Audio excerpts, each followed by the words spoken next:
Before diving into Season 2, let's roll it back and talk about what went down in Season 1. Years ago, these weird portals started showing up all over the world. They weren't normal, they connected our world to dungeons crawling with deadly monsters. Humanity was caught off guard. Some folks woke up with special abilities.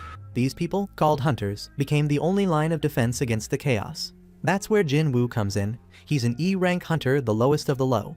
Nobody expects much from him because his powers are trash. He can't get stronger, no matter how hard he tries. He's out here hustling, taking dangerous jobs to take care of his sick mom and younger sister. Life's rough, but Jin Woo doesn't back down. Everything changes when he ends up in a raid inside a double dungeon. This place wasn't on the level of what his team signed up for. Most of them don't make it out alive. Jin Woo survives, but he comes out with something nobody's seen before. He gets a power that lets him grow stronger every time he fights. It's as if he's in a game where he can level up. Suddenly, the weakest hunter starts climbing the ranks. He takes on tougher dungeons, crazier monsters, and keeps getting stronger every step of the way. Jin Woo doesn't just survive, he turns into someone you don't mess with. His true power lies in controlling the souls of those he defeats, adding them to his unstoppable shadow army. That's how Season 1 sets the stage. Now it's time to see where Jin Woo's story goes in Season 2. The story picks up with Jin Woo still in bed. Then his phone rings. It turns out to be his sister Jinna. Hearing his voice, she immediately knows he's just woken up and asks if he even knows what time it is. He checks the clock and realizes it's already 2 in the afternoon. Jinna reminds him about her parent-teacher meeting that's happening today. The scene shifts to the meeting, where Jin Woo shows up looking sharp. Jinna is surprised by how polished he looks and asks if something's off. He explains he couldn't show up in sportswear to meet her teacher, so he had to wear something decent. Jinna remarks on how much people can change, and as they walk through the school hallway, Jin Woo catches the attention of several girls, but he stays composed, making the girls wonder who he is. Jinna, noticing the attention he's getting, reminds him that he still doesn't have a girlfriend and offers to introduce him to someone, but Jin Woo isn't interested and brushes it off. Later, Jin Woo sits down with Jinna's teacher, who praises her as a role model for other students. The teacher mentions her good grades and strong performance on mock exams, expressing confidence that Jinna will get into medical college. She hopes Jin Woo won't pressure her too much, and he reassures her that he understands. Before ending the meeting, the teacher asks Jin Woo if he'd ever let Jinna become a hunter if she awakened. Jin Woo firmly says no. The teacher anticipated this answer, so she asked Jin Woo for a favor. The scene shifts again to Jin Woo meeting Song Ye, who is surprised to see him. He reveals that he's Jinna's brother, and Song Ye guesses that the teacher must have asked him to convince her to quit being a hunter. Song Ye refuses to give up hunting and go back to school. Jin Woo tells her she won't be able to make enough money as an E-rank hunter. While she made good money working with his assault team, that was an exception. She cuts him off, telling him to leave if he's just going to lecture her. She points out that Jin Woo is also an E-rank hunter, but Jin Woo clarifies that he's not here to persuade her to quit. Instead, he asks her to follow him. Meanwhile, the scene shifts to Jin Chul welcoming Hwang Dong-soo to Japan. Dong-soo is surprised to see the head of the Hunter Association himself waiting for him. Jin Chul doesn't waste time and asks how long Dong-soo plans to stay. Dong-soo reassures him it won't be long. Jin Chul, clearly skeptical, remarks that Dong-soo came back to the country he betrayed just to meet 2 specific people. Dong-soo corrects him, making it clear that he didn't return for them. Dong-soo tells Jin Chul that the surveillance team should turn a blind eye to whatever he does to Jin Woo and Jin Hoo inside the dungeon. He makes it clear that his first target is Jin Woo, followed by Jin Hoo. Dong-soo is confident Jin Chul won't be able to stop him, mocking his abilities, but Jin Chul, staying composed, reminds him that he's simply doing his job. Elsewhere, a monster is being unloaded from the helicopter that Guild Master Choi and his team used to reach Jeju Island. While Choi explains the situation to the Hunter Association chairman, he mentions that the monsters tried crossing the sea to the mainland, but their flight couldn't last long, and they ended up falling into the ocean. Choi warns that if left unchecked, they might eventually make it across.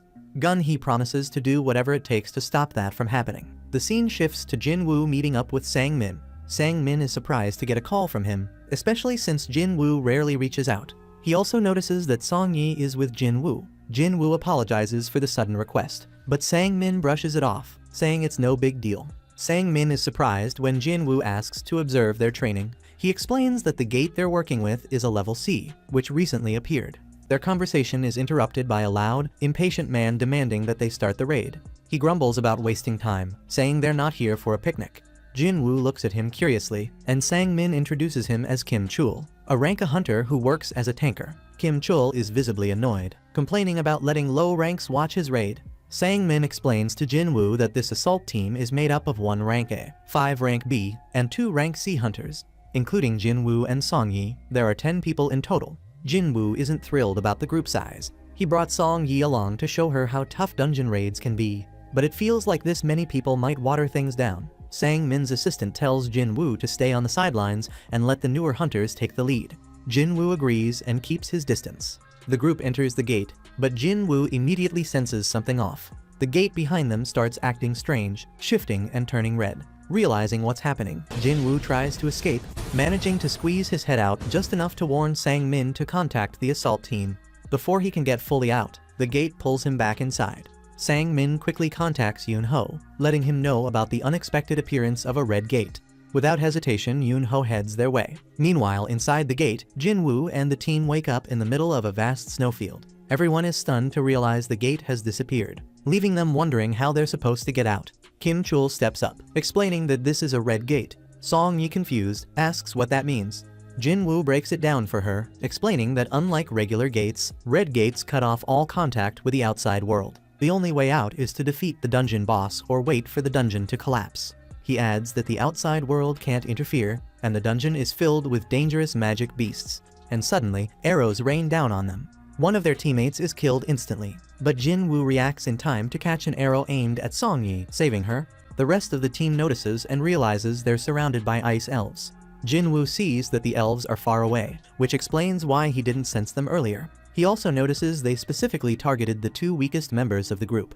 He reflects that if this had happened 2 months ago, he would have been dead. The ice elves retreat for now, and Song Yi looks confused. Jin Woo explains that ice elves are brutal predators, often referred to by hunters as ice slayers. Kim Chul takes control, addressing the group.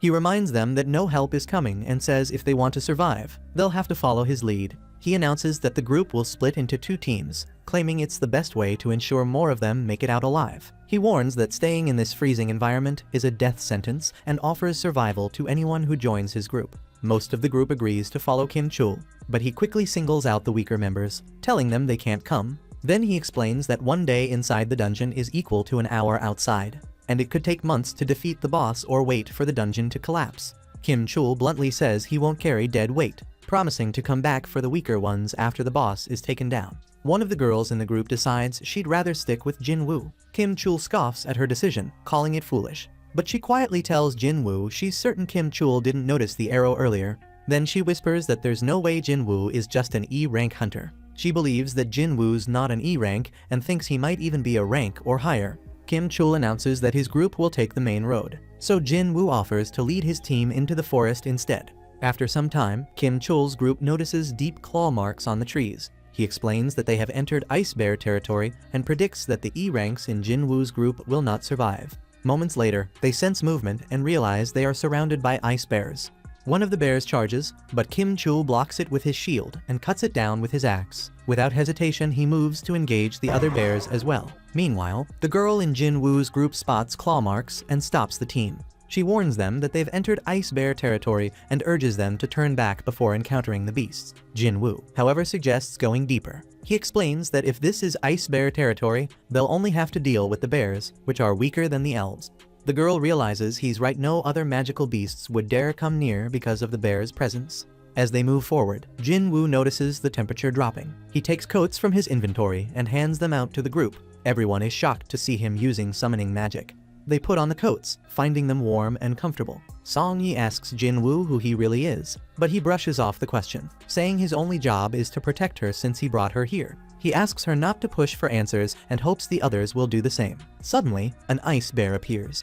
Jin Woo doesn't hesitate, he changes his title to Wolf Assassin and prepares to fight. Outside the gate, Yoon Ho observes the situation, convinced the red gate is a death trap for anyone but high-ranking hunters. Sang Min informs him that aside from the assault team, another individual entered the gate, Sung Jin Woo. Yoon Ho asks about Jin Woo's rank, and Sang Min says he's officially listed as E-rank, but suspects he may have reawakened, though Jin Woo hasn't confirmed this. Yoon Ho doesn't seem optimistic about Jin Woo's chances, but just then, Dong Su arrives with Jin Chul. Yoon Ho, clearly irritated, asks why Dong Su is here when he was supposed to be in America. Dong Su avoids answering, instead questioning why an E-rank hunter was allowed to enter such a dangerous gate, especially when he isn't even part of their guild. Dong-soo clarifies that he's talking about Jin-woo, which makes Yoon-ho curious about how Dong-soo knows him. Dong-soo looks at the red gate in front of him disappointed. He figures he might not even get to meet Jin-woo, assuming he's going to die inside the gate. Jin-chul, standing nearby, thinks Jin-woo is lucky in a way. At least he doesn't have to face Dong-soo right now. Still, he's unsure if Jin-woo can make it out of the red gate alive. Meanwhile, inside the gate, Jin-woo finishes off the last of the ice bears and levels up in the process. His team, watching from the sidelines, wonders who he really is, but Jin-woo stays quiet.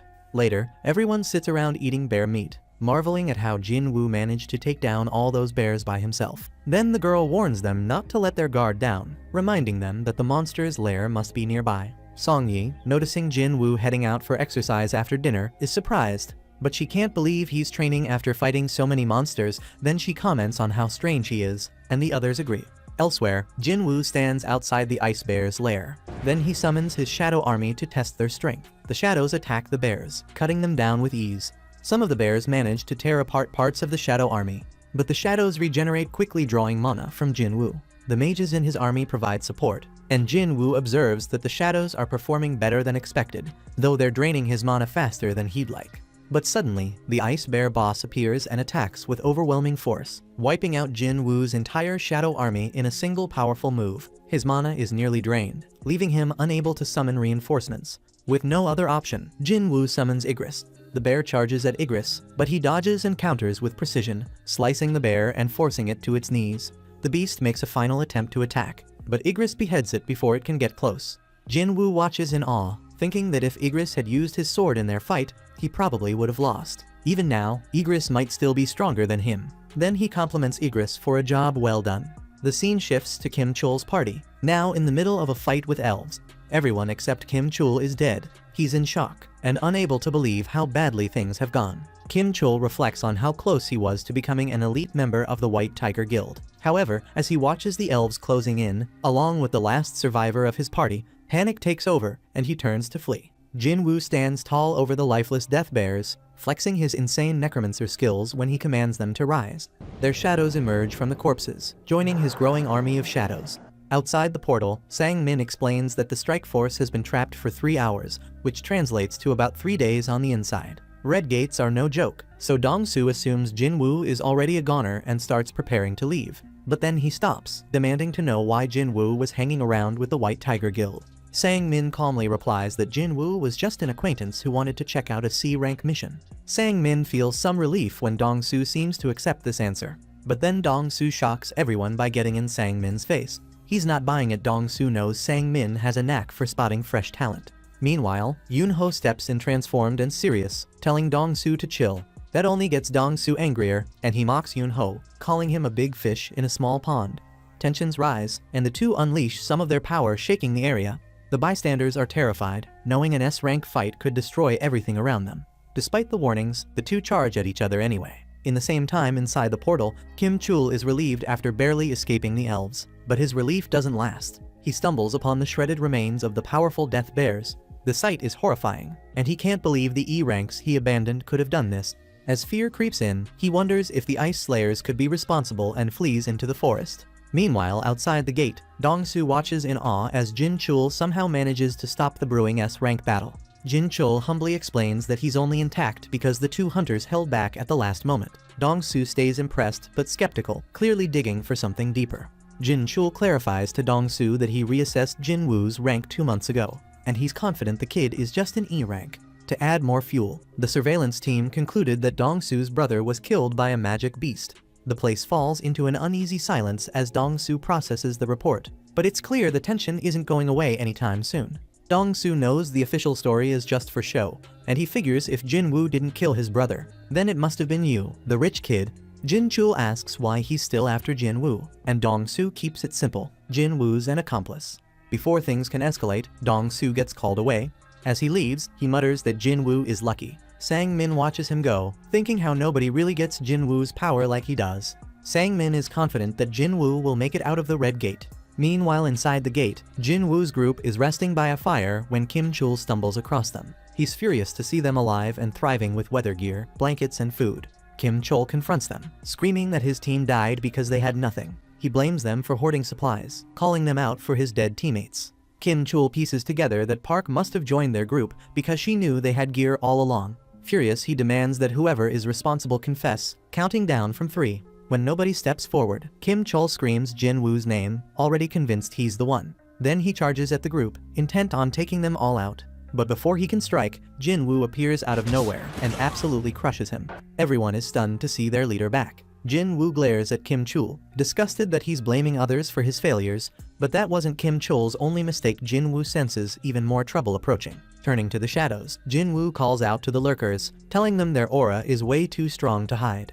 The ice elves, startled, drop their stealth and reveal themselves. Their leader steps forward, surprised to see a human with real strength. The leader tries to provoke Jin Woo, but everyone is stunned when Jin Woo fires back in the language of the magic beasts. Jin Woo himself is surprised, but he figures his cheat system must be helping him out.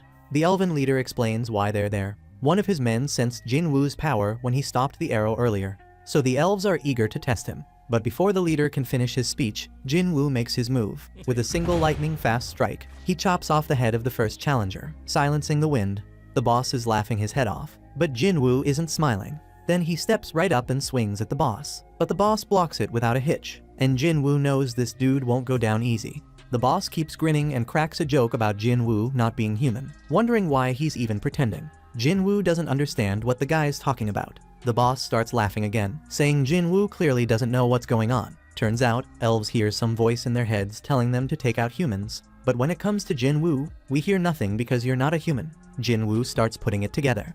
This could be tied to his system. Maybe the voice ignores him because he's the player. The boss, acting all calm, tells Jin Woo to hand over the humans to avoid trouble. Jin Woo wants answers. Then he asks what their issue with humans is in the first place.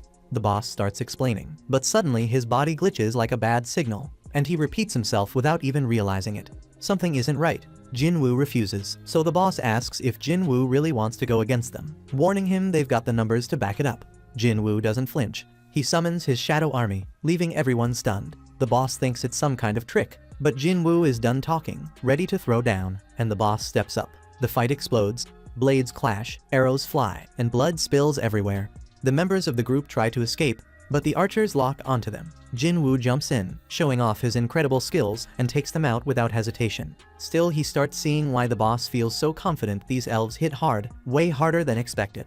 Jin Woo's army is immortal, but keeping them up drains magic. He's got a lot of it, but even that won't last forever. On top of that, the boss is stronger than him by a mile. The boss charges straight at Jin Woo. Jin Woo figures out that even if he fights alongside Igris, this guy is still too much to handle and everything is stacked against him. His regular soldiers won't cut it, so Jin Woo knows he needs stronger reinforcements to win this battle. The boss finally gives his name Barca and Jin Woo responds with his own name, ready to go all in. The two warriors rush each other and Barca comes in strong, showing he's got the upper hand. He's feeling good about it, but Jin Woo flips the script, teleporting his blade to the other hand. They dodge each other's strikes by a hair, but in the end Jin Woo gets knocked back. Barca's hyped he hasn't had a fight this good in ages, but Jin Woo isn't done yet. With a sly grin, Jin Woo catches him off guard as a massive meteor comes crashing down on him. Nearby, Kim Chul wakes up, dazed and barely remembering the beating he took.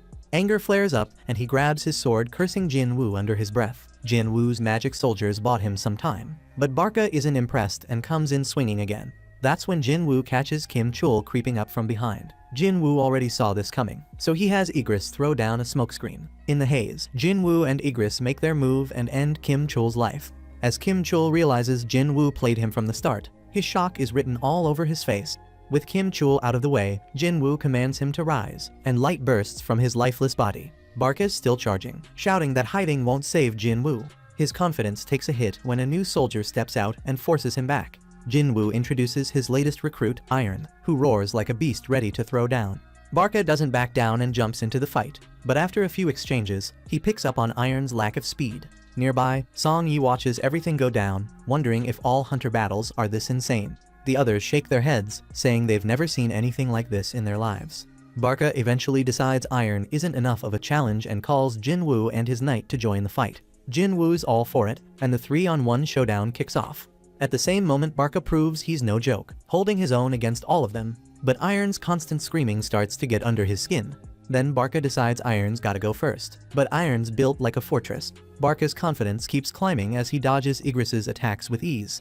That confidence doesn't last long though. Jin Woo lands a hit, stabbing him clean. Even so, Jinwoo can't help but respect Barca's skill, noticing how the elf avoided a killing blow, even with chaos all around him. Barca hates being disrespected, but Jinwoo gives him props for holding out this long. Jinwoo shows some respect, but he's also curious about how his shadow army's doing. That's when Barca realizes something's up, so he looks over at the battlefield and sees his entire clan wiped out. Even with that, Barca doesn't panic. He's sure that if he takes Jinwoo out, the army will crumble. But while he's scheming, Jinwoo throws his dagger. Barca dodges and starts clowning him, calling him a fool for tossing his weapon away. But Barca doesn't know Jinwoo like that. With a flick of his will, Jinwoo calls the dagger right back. Barca barely blocks it, but the move destroys his weapon. That's when Jinwoo sends Iron in to pin Barca down. So with Barca locked up, Jinwoo gives the green light for his magic soldiers to unload a massive fire attack.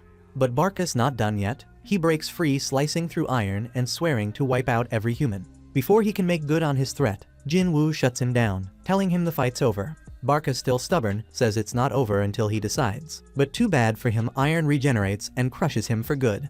Jinwoo lays it out, Barca's done for. At the same time, ground starts shaking, but it's just Iron making sure the job's finished. Jinwoo pulls Iron back, reminding him to keep it in check. He doesn't want this kind of behavior becoming a thing. The group breathes a sigh of relief, happy the fight's over, and Jinwoo, cool as ever, tells them it's time to head out. While they're relieved, Jinwoo's still got business. He takes a moment to look at Barca's lifeless body. Meanwhile outside, Sang-min mentions that Yoon-ho can go home now. A week has passed inside the portal, and Yoon-ho's been stressing about what might have happened. Even so, he refuses to leave. Then out of nowhere, people start coming out of the portal. Yoon-ho's sure it's Kim Chul since he believed his guild member could handle things. But he's dead wrong. Instead, Sang-min turns out to be the one who's right. Jinwoo steps out, calm and collected, as the gate closes behind him. Yoon-ho, confused and worried, starts asking about Kim Chul. When he finds out the truth that only the low-ranked hunter made it out, he's left wondering what really went down in there. Yoon-ho wants to grill Jinwoo, but Jinwoo's completely drained and tells him to save it for someone in his guild. Yoon-ho's stunned, not believing what he just heard. This wasn't a request or a favor, it was an order, maybe even a threat if Jinwoo didn't comply. Yoon-ho steps up his tone, reminding Jinwoo that 6 of his guild members are missing, and it's his job to find out what went down. Jinwoo doesn't flinch. Instead, he throws it back, pointing out that he's the one who saved the only 2 survivors. That means Yoon-ho owes him some gratitude too. Things get tense, but Yoon-ho backs off, realizing Jinwoo's got a point. He apologizes, and Jinwoo takes Song-yi home. Afterward, Yoon-ho asks Park who Jinwoo is and wonders why he seemed so mad. Park explains that Jinwoo's mood only shifted after beating the boss. Sang-min guesses it's probably exhaustion since Jinwoo's usually pretty chill. Yoon-ho, intrigued by Jinwoo, tells Sang-min to do whatever it takes to bring him into their guild. Later, Jinwoo drops Song-yi off. She thanks him for everything and says she's looking forward to the next time they meet.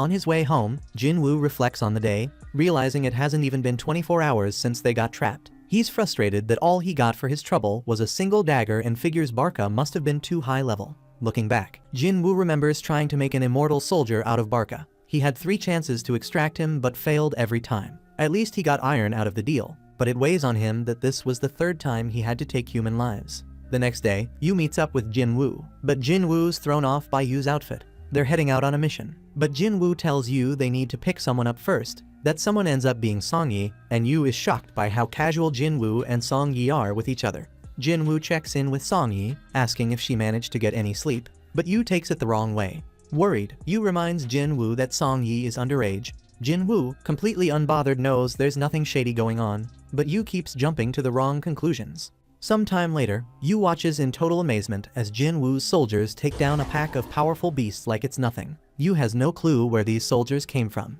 and Jinwoo realizes he's never explained it. He tells Yu they're part of one of his skills, leaving Yu speechless. He never imagined this kind of insane power was even possible.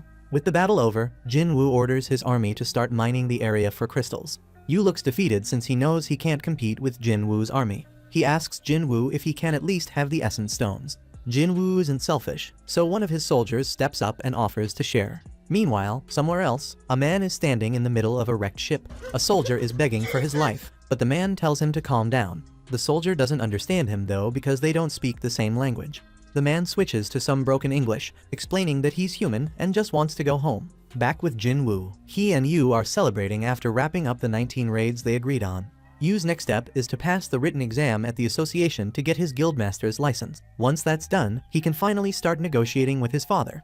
Jin-woo, on the other hand, has plans to travel for a bit. Yu assumes Jin-woo is trying to avoid him, but Jin-woo laughs it off, saying he's just drunk. Yu, feeling rejected, opens up about how he's used to being pushed away. His older brother, who's 10 years older, has never liked him. They never had any kind of brotherly bond.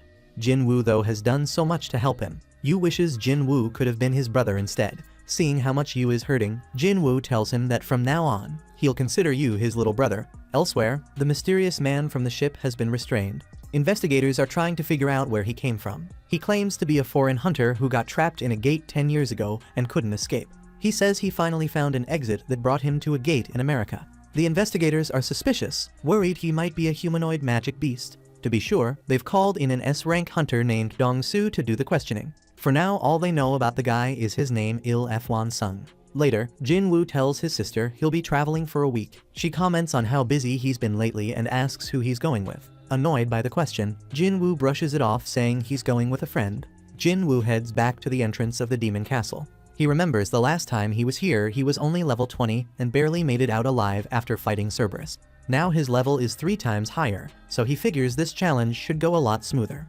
Using the key from his system, Jin-woo steps inside, going over the quest objectives in his head. The castle is crawling with demons, and his job is to gather their souls. But when the quest updates, Jin-woo is floored. It says he needs to collect 10,000 demon souls. He can't even believe there are that many demons packed into this place. Still, Jin-woo stays focused on his real goal, getting the ingredients for the elixir of life. No matter how many demons he has to fight, nothing will stop him from finishing this quest. Meanwhile, Yu is having a serious talk with his father. He tells him he wants to take over the guild, fully aware that his older brother is planning to do the same. Yu doesn't agree with his brother's approach though. He's convinced his brother is going to bring in some outsider to run things, and he thinks that's way too risky for the company. But Han seems more worried about Yu's choice of friends. Specifically, he's talking about Jin-woo. Han points out that Jin-woo has been involved in 3 major, mysterious, and highly controversial events. First, there was the double dungeon. Then, there was the raid where Dong-suk's entire team got wiped out. Finally, there was the surveillance hunter who murdered a group of convicts. Jin-woo wasn't just present at all of these events, he managed to survive them all somehow.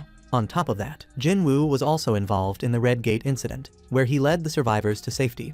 And now, he helped Yu clear the 19 raids needed to become a master hunter. Han isn't thrilled about all this. He feels insulted that Yu leaned on someone like Jin-woo to gain control of the guild. Yu admits he didn't handle things perfectly, but he still believes he knows what's best for the guild. That's when Han shocks him by agreeing to let Yu take charge, but only under one condition. Han says the White Tigers Guild has been eyeing Jin-woo ever since the Red Gate incident. Jin-woo is clearly someone important, and Han wants him in their guild instead. He asks if Yu can make it happen, and Yu promises that he will. Back in the demon castle, Jin-woo is frustrated, realizes he can't extract the demons to add to his army, and has no idea why. He's already taken down a whole bunch of them, but it feels like all that effort might have been for nothing. Suddenly, Jin-woo gets an entry permit for the next floor. A beam of light shows him the way. As he follows it, he's still trying to wrap his head around how massive this dungeon is. It's like a whole city packed into one building, and all the walking is starting to wear him out. Good thing Jin-woo doesn't have to walk the whole way. He summons the bear leader to carry him. He runs into a swarm of demons blocking the path, but that's no problem for his beast. The bear charges straight through them like they're nothing, so Jin-woo decides to name him Tank. Meanwhile, a group of girls is hyped as they admire Chahi. While they talk, Chahi remembers her conversation with Mr. Choi. He decided to keep the reports about the flying ants under wraps, but Chahi thinks they should let the public know. Mr. Choi explained his reasoning, it would only spark panic. Instead, they should focus on strengthening their organization. As the biggest guild in the country, getting stronger is the best move for their future. Back with Jin-woo, he's cutting through more demons. At first, he worried this might be an S-rank dungeon when he got the key, but the demons are closer to high-level B rank. There's a ton of them though, and they keep getting tougher the higher he climbs. By only killing the demons needed to pass each floor, Jin-woo has made steady progress. He figures this castle has 100 floors, just like the tower, and wonders how strong he'll be by the time he reaches the top. When he hits 4,000 souls collected, Jin-woo reminds himself to keep an eye on his supplies. He's also racing against time, needing to keep his promise to Jinna that he'll only be gone for 1 week. Finally, he reaches the 10,000 mark of souls collected and starts thinking about how far he can go. That's when he runs into a group of powerful monsters. The leader has its name displayed in red, which means one thing: this is a serious threat. Its name is Vulcan, and it's the boss of the lower floors. Elsewhere, Sang is searching for Jin-woo, but his sister told him he's away on a trip. There's no record of him being on a raid or leaving the country. The association's last trace of him is right in the middle of a city, and now they can only guess where he is. Back inside the dungeon, Jinwoo sizes up Vulcan. He tells his army to handle the smaller demons while he takes on the boss. His soldiers leap into action, cutting down the demons with ease. Jinwoo's progress in his intellect ability means he can summon more soldiers and maintain them longer. The extra magic power has made fighting much easier. As he watches his army do their thing, Jinwoo locks eyes on the boss demon. Vulcan hasn't moved yet, so Jinwoo assumes it's just sitting there waiting. But the second Jinwoo drops his guard, Vulcan explodes into action, moving with incredible speed to attack. Jinwoo is stunned. It was way faster than he expected. Jinwoo moves with insane speed, dodging the attack and firing back with a counter that lands hard. His punch sends the giant boss flying, and even Jinwoo is shocked. All he did was throw a punch, so now he's wondering if he leveled up his strength. But Vulcan is far from done. The beast lets out a thunderous roar, shifting into what looks like another mode. It reminds Jinwoo of what happened with Cerberus. The beast comes charging again way faster than before, and Jinwoo calls for Iron. Immediately Iron tosses him a shield just in time. Jinwoo blocks the attack, but Vulcan keeps throwing punches in a relentless barrage. The flurry is intense, and Jinwoo can't believe how something this massive is moving so fast. Finally, he spots an opening and maneuvers to the back of the beast, but he's stunned to realize Vulcan is anticipating his moves. This thing is a straight-up monster, and the only weak spot Jinwoo can see are its small beady eyes. Thinking fast, Jinwoo starts running, knowing he needs to stop Vulcan from zipping around. He spots a building that's perfect for his plan and takes off toward it. Vulcan, too focused on chasing him, smashes straight into the structure. With the beast pinned and unable to move, Jinwoo summons his weapon and slices clean through Vulcan's neck. The Lord of the Lower Floors is defeated, and Jinwoo receives an item called the World Tree Fragment. Meanwhile, F1 is being interrogated by Dong-Su. Dong-Su has heard rumors that F1 is a talking magic beast, but F1 denies it. He even agrees to let them run any tests they want, including DNA. But Dong-Su is not in the mood for conversation. He orders F1 to stay quiet unless spoken to. Dong-Su, clearly annoyed, glances over F1's paperwork. F1 tries to ask a question anyway, wondering what humanity has learned about gates and magic beasts. Dong-Su brushes him off, saying he has no idea what F1 is talking about. F1 presses on, explaining that the dungeons, the gates, and the beasts are only the beginning. He warns that a power capable of triggering an ultimate catastrophe has already awakened. F1, who has lost his sight, reveals his goal is to stop this disaster before it's too late. Dong-Su has had enough of the rant. He reminds F1 that millions of hunters exist across the globe, and if they combine their strength, they can take on any threat. F1, however, drops a chilling truth. Numbers won't matter against the threat he's talking about. Instead, those hunters will be devoured and turned into weapons for their enemy. Dong-Su, frustrated and confused, shifts the topic, wondering how a magic beast could have a wife and 2 kids. Curious, he asks F1 for his son's name. He looks at him calmly and says, "His name is Jinwoo." Dong-Su gets a twisted sense of joy hearing this and tells F1 that his son is already dead. He refuses to answer any of F1's questions and coldly tells him to save them for when they meet in hell. As he makes this threat, Dong-Su lets some of his power flare up, but F1's eyes turn murderous, showing he is not intimidated in the slightest. Meanwhile, back in the dungeon, Jinwoo's army is tearing through another wave of demons.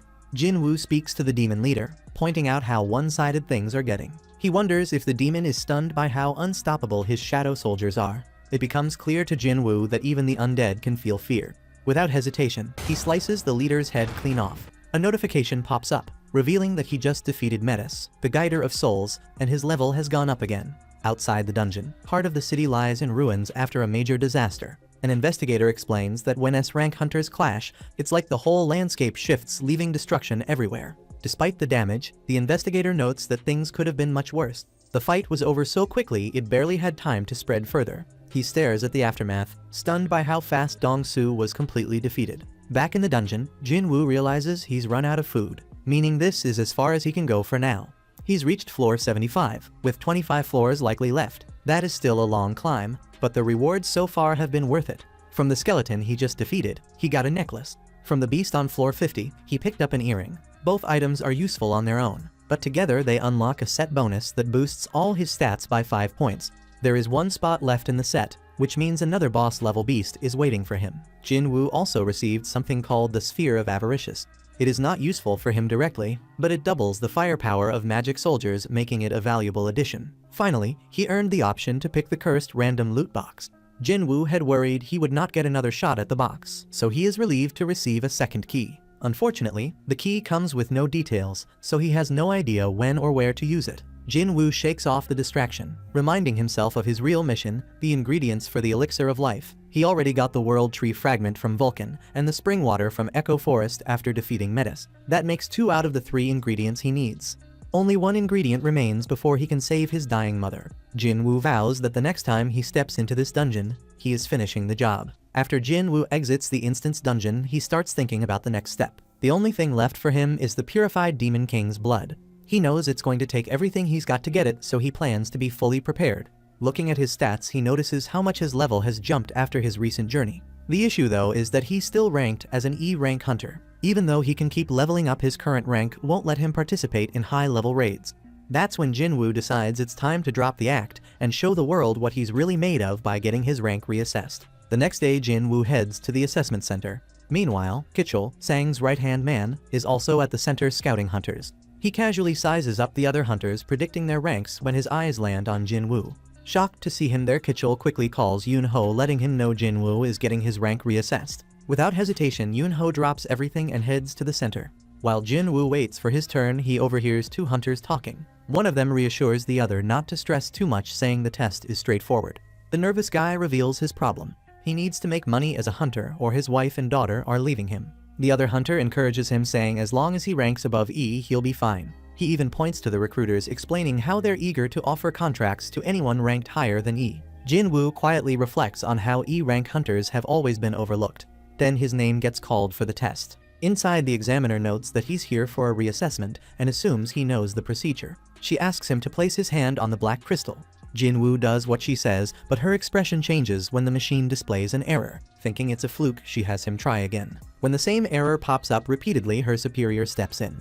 He tests the crystal himself, and the error appears yet again. After inspecting the machine, he realizes this isn't a malfunction. The crystal can't evaluate Jin-woo's magical power because it's off the charts. The examiner is stunned as the superior announces that Jin-woo has surpassed the machine's limits. That's when they both realize they're looking at the country's newest S-rank hunter. Meanwhile, outside the evaluation center, Mr. Choi asks Jin-chul how the investigation on the winged ants is going. Jin-chul explains the department has been dissecting samples, comparing them to older ones.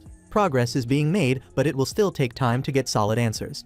Mr. Choi nods before bringing up the Red Gate incident, saying he heard about the White Tiger Guild letting someone outside the guild join their raid, claiming this person even took down the boss. He asks Jin-chul who this person is, but Jin-chul admits he doesn't know. Turns out he was there during the raid but left before it ended. As they talk, Mr. Choi notices some sort of commotion inside the building. They both step inside to figure out what's going on. Word is spreading fast. Jin-woo's magic is so strong the machine couldn't read it. Everyone's amazed, whispering that something like this has never happened before. The examiner tells Jin-woo he has to return in 3 days so they can use a stronger machine to evaluate him. Kichul watches from a distance, realizing Sang was right about Jin-woo being special. He knows it's time to approach Jin-woo and strike up a conversation. Just then, Mr. Choi and Jin-chul enter the scene. Jin-woo recognizes Mr. Choi as the ultimate hunter, one of the strongest fire mages out there. Mr. Choi notices Jin-woo's intense aura, understanding that he's the cause of all the attention. Planning to recruit Jin-woo, Mr. Choi starts walking toward him, but Jin-woo doesn't even stop to listen. He walks right past Choi without hesitation. The entire room goes silent. Mr. Choi, stunned, turns to Jin-chul asking if he was properly introduced earlier. Jin-chul confirms he was, but Jin-woo simply ignored it. By the time they look again, Jin-woo has completely disappeared. They figure he's an assassin type since he moves so quietly. Moments later, Yoon-ho rushes into the center, clearly out of breath. Seeing him arrive in such a hurry, Mr. Choi pieces everything together, realizing Jin-woo must be the hunter who cleared the Red Gate. Mr. Choi becomes certain that Jin-woo is an extraordinary talent. Without sticking around any longer, Mr. Choi leaves, while Yoon-ho is left overwhelmed, knowing the one person he didn't want finding out about Jin-woo now knows. At night, Jin-woo sits quietly beside his mom's bed watching her sleep. Before leaving, he tells her to hang in there a little longer. Stepping outside, he runs into Jin-chul, who's waiting for him. Jin-chul admits that Jin-woo proved him wrong. He explains how the surveillance team's job is to keep tabs on hunters and deal with those who break the law. He used to think he was great at reading people, but Jin-woo shattered that confidence. As Jin-woo heads for the exit, he asks if the surveillance team is keeping an eye on him too. Jin-chul clarifies they're not monitoring him as a criminal. He explains that the surveillance team has authority over most hunters, but S-rank hunters are a different story, nobody can really control them. Jin-woo keeps walking, but Jin-chul stops him, saying someone wants to meet him. Gun-hee, the chairman of the Hunter Association, steps forward introducing himself and asking for a chat. They sit down and Gun-hee congratulates Jin-woo on becoming an S-rank hunter. Jin-woo looks confused, but Gun-hee explains that the reassessment was just a formality. The moment the machine couldn't read Jin-woo's power, he was already classified as S-rank. Jin-woo asks why the reassessment was even necessary, and Gun-hee reveals it was a grace period. It gave the association a chance to talk to him before anyone else. Gun-hee shares that while the association has many hunters, only a few are exceptional. Most elite hunters join guilds to chase fame or money. He points out that even someone as skilled as Jin Chul, one of their best, is only ranked A. The association desperately needs someone stronger. Gun-hee gets straight to the point, asking Jin-woo to join the Hunter Association. He promises to give him the most important role within their ranks. He explains that hunters, not the government, hold real power in the country now. At the center of everything are the 5 major guilds, which barely keep a fragile balance. If Jin-woo were to join one of those guilds, it could completely upset that balance. Gun-hee proposes something bold. He wants Jin-woo to join the association and help make it the 6th major power, strong enough to keep the guilds in check. He lays it all out and asks Jin-woo what he thinks. Jin-woo takes a moment to seriously consider the offer, realizing it might be a rare opportunity. Jin-woo notices Gun-hee's incredible presence. He's not just a strong hunter, he's the first S-rank hunter in the country. The guy's got insane power and a physique that makes it hard to believe he's over 80. Even though Gun-hee stepped away from the front lines, Jin-woo can tell the man's strength is still on par with his own. Jin-woo knows that accepting this invitation could change his life for the better, but he turns it down anyway.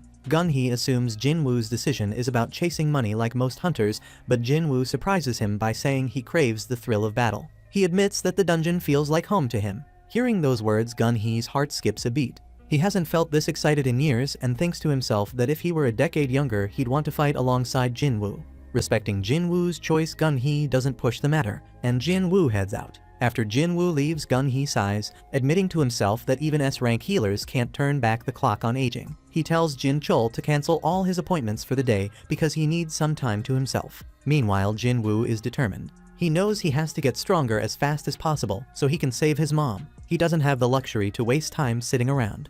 Over in America, Dong-soo is lying in a hospital bed, finally awake. The deputy director shows up to question him about F1. He asks if F1 is really a magical beast. Dong-soo, still bitter and angry, tells him that whatever power F1 used definitely wasn't human. He's convinced F1 is some kind of magic beast. The deputy director accepts his answer and turns to leave, but Dong-soo stops him, asking what the administration plans to do about F1. The deputy admits they're tracking him, but after what happened to Dong-soo, they're not confident they can catch him. As the director leaves, Dong-soo sits stewing in his anger, replaying F1's warning in his head.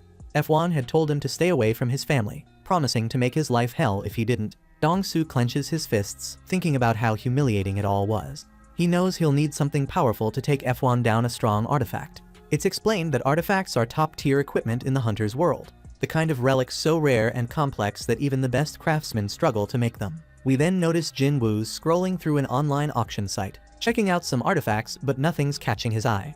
Everything's either trash or way overpriced. He's thinking about how he needs to gear up properly before taking on the Demon Castle, but the options out there aren't cutting it. He glances at his Sphere of Avaricious, which can double the damage from magic, and starts sizing it up. He knows there are plenty of items on the market that can boost magic damage by 20 or 30%, but nothing comes close to doubling it like his sphere does. If he put it up for sale, it'd go for a crazy high price, but then people would start asking questions about where an E-rank hunter like him got something that powerful. He figures that if he'd had a record of completing in a rank raid, he could have explained it, but being E-rank, he can't even get into those raids. While he's thinking this over, he spots a job listing from the Hunters Guild online. They're looking for miners for a big expedition, and there's no rank requirement. That catches his attention. At the same time, Gun-hee is flipping through files on Jin-woo. He notices how much Jin-woo has changed in the last 4 months. He wonders if Jin-woo might be a false ranker, but Jin Chul sets him straight. He explains that Jin-woo's been injured plenty of times in low-rank dungeons, so that rules out any false ranker rumors. Jin Chul also shares that Jin-woo became a hunter to support his sick mom and pay for his sister's school. Gun-hee's impressed by how much he's sacrificing for his family. Then Jin Chul drops another piece of news: Jin-woo has signed up for the Hunters Guild's raid mission. Gun-hee isn't thrilled, thinking Jin-woo probably couldn't resist the sign-up bonus. But Jin Chul surprises him again, revealing that Jin-woo didn't join the assault team, he signed up for the mining crew. Now Gun-hee's stumped, wondering what Jin-woo's planning. Meanwhile, Jin-woo shows up at the gate site and gets accepted as a miner thanks to his strength as a combat-type hunter. He explains how big gates, especially rank A1s, work. You need a ton of people to handle them. Assault teams to take down the monsters, mining teams to gather mana stones, and recovery teams to collect the monster corpses. Since this many people are involved, the rewards are massive. Inside the dungeon, the action's heating up. Guildmaster Mr. Choi is out there soloing monsters with his fire magic. His flames torch the creatures while the tanks shield him and the rest of the team from the blowback. The monsters are toast literally, but Mr. Choi doesn't stop. He keeps pushing forward, ready to take down whatever's next. Not long after, the assault team rolls out of the dungeon, and Jin-Woo figures they must have taken out every monster except for the boss so the gate doesn't shut. He's thinking Mr. Choi has to be crazy strong to lead a team out of a gate without breaking a sweat. The miners start chatting about the second in command of the Hunters Guild, and that's when Chahi steps out of the gate. Jin-Woo checks her out, sizing up her aura, and it's clear she's no lightweight. For a second, Chahi picks up on a powerful presence too, but it vanishes before she can figure it out. She shakes it off, thinking it's her imagination, but Jin-Woo notices how sharp she is. He's impressed and decides it's time to get to work. The miners head into the gate and start digging up mana stones. Jin-Woo's not really focused on the stones, though his mind's on the rank A boss.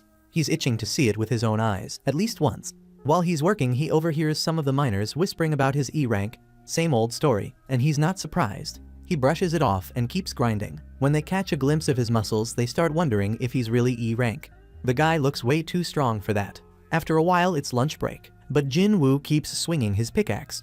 The leader of the miners tells him to take a break, but Jin-Woo waves him off, saying he's not stopping until he finishes this spot. The rest of the crew leaves the dungeon, but Jin-Woo gets that sly look in his eye. This is his shot to check out the boss. He bolts straight to the boss room, heart pounding, thinking this boss has to be the toughest thing he's ever come across. He knows he's not supposed to mess with it. Taking it down would be a huge loss for the Hunters Guild, but his instincts won't let him back off. He summons his dagger, ready to charge in. Right as he's about to move, Chahi stops him in his tracks. She steps in and asks what the hell he's doing there, catching him red-handed. Jin-Woo figures he messed up big time and tells Chahi he just got turned around and ended up here. She fires back, asking if he is from the mining crew, and lets him know he is in the territory of the boss, telling him to step back. Jin-Woo is thinking Chahi totally lives up to the buzz. He did not even notice her coming until she started talking. Then Chahi points out that the dagger she saw in his hand earlier is gone, wondering if she was just imagining it. Jin-Woo apologizes for wandering off, and she warns him to get out right away before he riles up the boss. As Jin-Woo starts to leave, she spots something off and tells him to stop. He does, and she takes a quick sniff, surprised that he does not smell funky. She asks if he is really a hunter, and finds out he is, though he is just an E rank. He wonders if something is wrong, but she shrugs it off and tells him to be careful on his way out. As he turns to leave, she thinks maybe he does not smell bad because his rank is too low. Ironically, she figures he actually smells pretty good. Later, we see Jin-Woo heading back into the dungeon after his break, while his mining buddies are all jealous that he got to meet Chahi when he got lost. They say they can only check her out from a distance, explaining that she is always patrolling the area to keep the boss in line, even if it means skipping her own break. Jin-Woo realizes that is why she was hanging around the room of the boss. The mining boss even tells him that she is kind of picky about the scent of other hunters. The miners explain it is because of her unique build, which is why she always covers her nose with a handkerchief. Jin-Woo notices her reaction to him was different and starts wondering if that means he does not carry the usual hunter scent. He recalls that the boss of the Red Gate said something similar, and figures it must be because he is a player. Now he is left wondering what being a player really means, though he honestly has no clue. Later, we see him cashing in after the mining grind is over. The miner boss even thanks him because they wrapped things up early thanks to him. The crew tells him he has got some mad talent, and the boss adds that he has never seen anyone like him in all his years. The boss asks if he would be down to work for him from now on, promising fair pay, but Jin-Woo says it is just a one-off job for him. The boss is not too thrilled with that answer, but he still begs Jin-Woo to stick around for one more day, explaining that tomorrow they have got back-to-back A and C rank missions. Jin-Woo figures his re-evaluation test is the day after tomorrow, and he feels like he really got a handle on the raid process today. However, he is pretty shocked to learn that the Hunter Guild is stacking raid missions one after the other. They are handling 2 missions tomorrow. The boss breaks it down. The second assault team is on deck for tomorrow's missions, and Jin-Woo is totally blown away. He boasts that the Hunter Guild's biggest flex is having 2 assault teams that can raid a rank gates, something no other guild in the country can pull off. After hearing all that, Jin-Woo agrees to roll through tomorrow too, and the boss is pumped. He tells Jin-Woo he is going to talk to his higher-ups about doubling his salary. Jin-Woo tells him not to worry about it, but the boss is having none of it. Later that night, we catch Chahi asking someone to dig up info on Jinwoo from the mining crew. It turns out the person already knows Jinwoo. He tells her that Mr. Choi had him do the same thing the other day, but he cannot share any details since all info on him is sealed by the Hunter Association. He thinks it is kinda sketchy. He has never seen the association lock down info on someone who is not a high-level hunter. Chahi cuts the call and flops onto her bed, wondering what all this could mean. She figures she has met a ton of hunters before, but this is the first time she has come across someone who actually smells good. The next day, Jinwoo pulls up to the gate site, and everyone welcomes him like he is a high-profile guest. It brings back memories of his early hunting days, and he cannot help but smile. They decide to kick things off with the C-rank gate, and you can see Jinwoo mining those monostones like a straight-up excavator. After wrapping up work, he grabs some grub with the crew, and the boss gives him mad props for all his hustle, saying they only finished early and hit this lunch break because of him. The boss even wonders if Jinwoo really does not want to stick with them, offering to pay him 5 times more, but Jinwoo straight up refuses. Then, the captain of the 2nd Assault Team, Sun Cahoon, rolls in asking if he can borrow someone from the mining crew because their porter bailed today. The boss suggests that the recovery team would be better at carrying stuff, but Cahoon fires back that they already said they were short-staffed. The boss is not too happy with that, so Cahoon ups the offer by throwing in a risk allowance if the miners roll with him into the dungeon. The boss shuts it down, saying low-rank hunters like them are not built for porting in rank dungeons. Money is not going to fix that. Cahoon asks one last time if anyone is down, and Jinwoo steps up with his hand. The boss tries to talk him out of it, but Jinwoo tells him not to worry because he has got guts. They still try to stop him, saying he is too new and does not know what he is getting into, but Cahoon just asks his rank. When he hears Jinwoo is E rank, Cahoon shrugs and says that is cool, so he is bringing him along. They then head to the gate, and Jinwoo notices this gate is bigger than the one from yesterday. Cahoon mentions it might be larger, but its magic power is not as strong as yesterday's, assuring him it is not dangerous, or else the 2nd team would not be there. Jinwoo then sees there are 6 rank A and 3 rank B hunters on the team, making it a legit assault team even without an S rank hunter. They head into the gate, and while Jinwoo figures the magic power here is definitely lower than before, he still senses something ominous better resembling the red gate. The team's healer tells him not to stress because all the hunters here are strong, and nothing is going to go down as long as he sticks with them. Cahoon is thinking that once this raid mission is done, he will finally get promoted to captain of this team, believing he can handle it, even if he is not as strong as the current captain and vice captain. Just then, they pick up on some monsters ahead and instantly gear up without waiting for any orders. They get jumped by some dungeon jackals, but these critters are weak, gone in seconds. Everyone is surprised to see dungeon jackals here, and Jinwoo wonders if they are a rare breed. The healer explains they are just C-rank monsters, and it is odd to see them in a dungeon since weak monsters usually get snapped up by the stronger ones. Then Jinwoo notices collars around their necks, which means someone was raising them as hunting dogs. Right then, a fresh wave of monsters rolls in an army of high orcs. One of them throws a spear and Cahoon barely blocks it. The orcs charge and the tank tries his taunt skill, but it does not work, so they end up targeting the folks in the back. One orc manages to push them back, but the monsters take no real damage thanks to their high magic resistance. The party's mage tries to bind one of them, but it is too strong, so the fire mage summons 2 fire soldiers to back her up. The fire soldiers go to war with the orcs while the rest of the team is busy fighting. The orcs injure the team's martial artist and they ask the healer to patch her up, but she is already busy healing the tank. Cahoon starts thinking they are seriously outnumbered, and this might be the end for them, especially when the orcs chop off one of the hunter's arms. Hoping no one dies, the healer fixes up the hunter who just lost his arm, regenerating it completely, while the bespectacled mage holds off the orcs. Then an orc sneaks up behind the healer, and she braces for the worst. Out of nowhere, Jinwoo steps in with his ruler's hand, ripping out the orc's spine. The healer is left stunned, and Jinwoo uses his stealth skills to back up the other hunters, sneaking around and attacking the orcs quietly to weaken them before anyone notices. The team is surprised to see the orcs suddenly losing their edge, so they go all in, launching a full-scale offensive and taking them down one by one. Jinwoo does not want to stand out as an outsider, but he refuses to let anyone die on his watch. He keeps sneaking around, taking down the monsters without drawing too much attention. In the end, the rest of the hunters finish the job, wiping out all the orcs. Cahoon checks in with everyone, making sure they are all good, and he is relieved to see they are. The healer tells him something weird went down during the fight, and Cahoon adds that he noticed the monsters suddenly got way weaker. He asks the mages if they had a hand in it, but they deny it, saying there is no way that could happen without someone on the assassin-type side handling things. They decide not to overthink it since they ended up winning in the end, chalking it up to pure luck. Meanwhile, the bespectacled mage and the crew figures their porter really underestimated them. He should have known his stealth would be picked up, especially with a magic caster around. She keeps her thoughts to herself because she thinks he had his reasons, and she owes him major props for keeping them alive. Then the hunters ask their captain whether they should keep pushing forward or pull back, pointing out that if they want to take on a dungeon of this caliber, they would need at least 2 more healers and 3 more mages. They are all about retreating, and the leader takes a minute to think it over.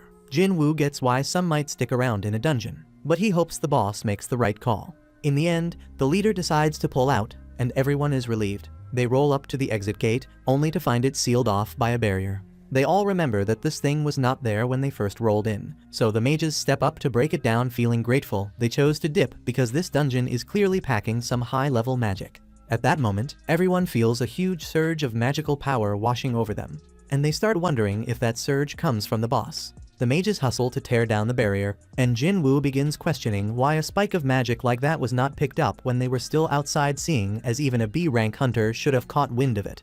Just then, the mages start bleeding all over, and everyone realizes a curse was laid on the barrier as a trap. The captain tells one of the hunters to cast some divine magic, but nobody listens, so he turns around to see what is going on and spots an entire army of orcs behind them. They count roughly 50 orcs, while the leaders of both sides step forward to meet halfway. The orc leader tries to communicate, but his words make no sense to them, and then the orc shaman takes over the leader's body and starts speaking in human. The shaman introduces himself as Kargalgan and tells Kahun he wants to see the humans. Kahun asks if he was the one who blocked the entrance, and the shaman confirms it. Kahun then asks if there is any stronger force in the dungeon, and the shaman replies there is not, ordering him to choose between coming to see him or dying at the hands of his soldiers. Kahun clearly opts to face the shaman, and the orcs lead the way. Meanwhile, Kahun tells Jinwoo they are going to attack the boss as soon as they hit its chamber, which will distract it long enough so it cannot keep up the barrier.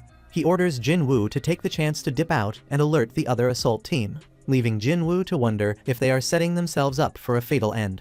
Kahun makes it clear that their mission is to shut down the gate, not to come out of the dungeon alive. The healer hands Jinwoo a short will, asking him to give it to her family. Jinwoo accepts it, hoping it never comes to that, while she stresses that they have to complete the mission even if things are different for him, and he must make sure he escapes. Jinwoo thinks this desperate situation reminds him of the double dungeon, but the people here are nothing like those he has seen before. At the same time, outside the gate, Chahi is searching for Jinwoo, but she cannot find him and wonders if he bailed on the team.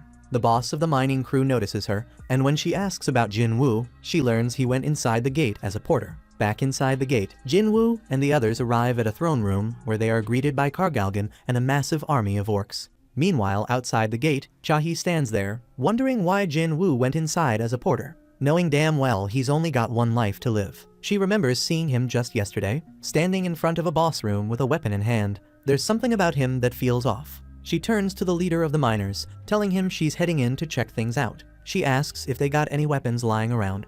The leader doesn't have much to offer. He hands her a pickaxe. She looks at it, then asks if there's anything else, but all they have are mining tools, nothing that even resembles a real weapon.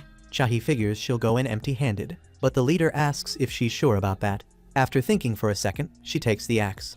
Meanwhile, inside the gate, the hunters are freaking out over the insane number of high orcs. They know if this many get out, cities won't stand a chance. Then they spot the 4 generals, stronger than the rest by a mile. The boss raises a hand, ordering silence. The orcs stop their thumping, and Kahun realizes their mission is clear, to shut this gate down. And to do that, they gotta take out the dungeon boss. At that moment, the boss reaches for his mask. The moment it comes off, his magic energy floods the room, crashing over the hunters and shaking them to their core. They feel it heavy in the air, like they're standing in front of something beyond them. Kahun and the others are straight up terrified, realizing they're nothing compared to him. Kahun forces himself to ask why the boss even brought them here. The boss laughs, calling them nothing more than entertainment. He plans to kill them one by one, slowly and painfully, just to amuse his soldiers. That hits them hard. Despair creeps in, and fear sinks even deeper. Kahun feels like they're nothing more than disposable toys, completely meaningless. Then the boss's eyes shift, landing on Jinwoo. Something about him feels different. He ain't like the rest. Then out of nowhere, Kahun snaps. The weight of fear, anger, and desperation all explode at once. With everything he's got, he charges straight at the boss, roaring for the others to back him up. But when he looks around, nobody moves. The fear has them all frozen in place. With nothing but wild courage driving him forward, he swings straight at the boss. The boss doesn't even flinch effortlessly. He raises his magic shield, blocking the attack like it was nothing. He throws down his gravitational magic, slamming Cahoon into the floor and sealing like a damn pinball. His squad watches in shock, but Jinwoo catches him and lays him down easy. He knows he ain't supposed to interfere this, the Hunters Guild's mission, but the whole assault team on the edge of getting wiped out. No way he's standing by. Suddenly, an orc lunges at him, but he shuts it down in an instant, crushing it with Ruler's hand. He turns to Cahoon, asking if he can toss all these magical beasts his way. Cahoon, barely hanging on, begs him to take over. Dude got no other choice. The boss sees Jinwoo as arrogant, flaunting his magical power. At the same moment, Jinwoo senses the strongest aura he's ever felt, but their roles in this fight were destined to collide. Without missing a beat, Jinwoo calls up his shadow army, dead set on ending this right here and right now. Outside the dungeon, the scene shifts. Jin Chul and the surveillance squad pull up to the gate. The miners eye them, wondering what's going down. Jin Chul stuck on one thing: why the hell Jinwoo working as a miner for 2 days? Their leader steps up, asking what's up. Jin Chul fires back, wanting to know about Jinwoo. That when one of the miners, who been salty about Jinwoo, pipes up saying he always knew something off about that guy. Jin Chul brushes him off and turns back to the leader, asking where Jinwoo is. That when he finds out the dude already went inside the gate as a porter. None of this makes sense to Jin Chul. First Jinwoo breaking rocks in the mine. Now he's strolling into a high-risk dungeon as a porter. Since he hit S rank, every move he makes under watch. He just wishes the guy would think things through a little. The miners' leader still confused, but Jin Chul tells him to check the news tomorrow, he'll understand soon enough. Then he steps closer to the gate, and the leader tells him that Chahi had asked the same thing not long ago. That catches Jin Chul off guard, but before he can react, something even crazier hits him. He senses a wild aura coming from inside the gate. He tells his team to run another magic power test on this dungeon. Meanwhile, inside the gate, Chahi stares at the battlefield, stunned by the pile of dead high orcs. Ain't no way Cahoon's crew took down that many. She can't make sense of it. But one thing's clear: she felt that crazy surge of magic power too. No time to waste, so heads straight for the boss room. Meanwhile, the boss laughing at Jinwoo, thinking he's a fool for bringing such a small force against his army. Jinwoo ain't phased. He amps up his shadow army with Monarch's Domain. He breaks it down, this a new job skill he picked up. And after that battle at the demon's castle, his shadow soldiers got way stronger. The other hunters are straight up lost at this point. The high orcs rush Jinwoo's army, but his generals rip through them like it's warm-up drills. Jinwoo steps in too, cutting down more high orcs. The hunters watching notice something: his movements match Chahi's. They can't figure out why somebody this strong came in as a porter. Jinwoo analyzes the fight, realizing his infantry's strength sits around a B-rank hunter's level, but his soldiers are dropping 4 or 5 times just to take down a single orc. If he don't thin their numbers fast, his mana gonna take a serious hit. That's when the boss jumps in, unleashing a fire spell that wipes out a huge chunk of Jinwoo's shadow soldiers. He tells Jinwoo to quit acting cocky, but Jinwoo don't even blink. He lets the boss know his soldiers can rise up again and again, no limit. The boss ain't having it. He smashes down with gravity magic, slamming both Jinwoo and his soldiers. He laughs, saying he'll keep crushing them till Jinwoo's magic power runs dry. The fight drags on. Every time the boss obliterates Jinwoo's army, Jinwoo just brings them back. Jinwoo watches closely, wondering if the boss is trying to keep his distance by relying on long-range attacks. The boss, on the other hand, is trying to see how long Jinwoo can hold out. Meanwhile, outside the gate, the magic power test results come in. Turns out this dungeon is almost at S rank level. Jin Chul don't waste time. He orders the miners to get the Hunters Guild leader on the line, while the surveillance team gears up to back the assault squad. Meanwhile, inside the dungeon, the boss locks eyes with Jinwoo, telling him his army outmatches him in both strength and numbers. Jinwoo already knows his magic power is draining fast. Ain't no hesitation. He downs a mana potion, power surging back. Then he grins, saying he ain't even started showing what a real hunter can do. Without missing a beat, he resurrects every fallen high orc as undead. Then looks the boss dead in the eye, letting him know he's next. The boss freezes, confused. He mumbles, calling Jinwoo Lord, struggling to understand why he's even here. Then memories hit him. From the moment he opened his eyes in this place, one command has been running through his head: kill humans. The reason don't matter, orders are orders. He decides to follow through, sending his generals in to finish this fight. Cut to the Hunters Guild. Mr. Choi sits there, stunned as he hears the gate is close to S rank. Ain't no way that evaluation's wrong. If it was, Cahoon and the others would have been out by now. Reality hits him. If this gate breaks, it's Jeju Island all over again. The only difference is, this time they still have a chance to stop it, wasting none of it. He orders his assistant to mobilize every hunter in the guild. The assistant immediately sends word to every A rank and above. Then Mr. Choi adds something else. They might need backup from White Tiger and Fiend Guild. The assistant didn't see that coming, but Mr. Choi lays it out plain. Right now all they can do is stop this from spiraling into something worse. Back inside the boss room, the fight heats up. Jinwoo's generals clash with the Orc general, but they ain't struggling, they dominate. The boss watches, stunned, as his generals get completely wrecked. The other hunters decide to jump in, back Jinwoo up. But the boss ain't having it. He slashes through a few of them, making sure they stay out of his way. He finally gets off his burning ass, swearing he's gonna make Jinwoo regret ever stepping up to him. No hesitation, he casts curses, trying to blind him, slow him down, knock him out, but nothing works. Jinwoo stands tall unfazed, letting the boss know his resistance to poison and curses ain't like the rest. Without wasting a second, he summons his mages. The boss throws up his magic shield, trying to block the attack, but the mages hit him with a fireball powered up by the Orb of Avarice. That fireball cuts through his barrier, slamming into him hard. He freaks out, not expecting that. Right then, Jahi pulls up eyes wide, trying to make sense of what's happening. She spots the other hunters, sees Cahoon hurt, but the healer is already handling it. She asks what's going down, but they ain't even sure themselves. Meanwhile, the boss powers himself up, stacking spells on top of each other until he turns into a giant, then tries to stomp Jinwoo out. Jinwoo moves too fast. He mutters that he ain't got love for giants, probably cause of what went down in that double dungeon. The boss doesn't care, throws out fire spells all around. Burning up anything nearby, friend or enemy doesn't matter. He glares at Jinwoo, daring him to think he can still win this. Jinwoo don't hesitate, he goes straight for the boss's eye, stabbing deep. He smirks, telling the boss he messed up turning into a giant, it just made him a bigger target. Then he lays it out, mages with no backup don't stand a chance against assassin-type hunters. That only pisses the boss off more. He throws out some deadly fire magic, but Jinwoo is too quick, slipping past every attack. He goes in with his dagger, but the blade barely does a thing. He knows he needs something heavier. That's when he uses his ruler's hand, snatching up some chains, wrapping them tight around the boss, then starts slamming him all over the place. Right then, Jin Chul steps in, eyes locked on the crazy scene in front of him. He tells Chahi he showed up because he sensed some strong magic outside, but looking at this now, it don't seem like his help's needed anymore. Seeing even the chief of the surveillance department recognizing Jinwoo's power, Chahi starts thinking he must be a big deal. She turns to Jin Chul, asking who Jinwoo really is.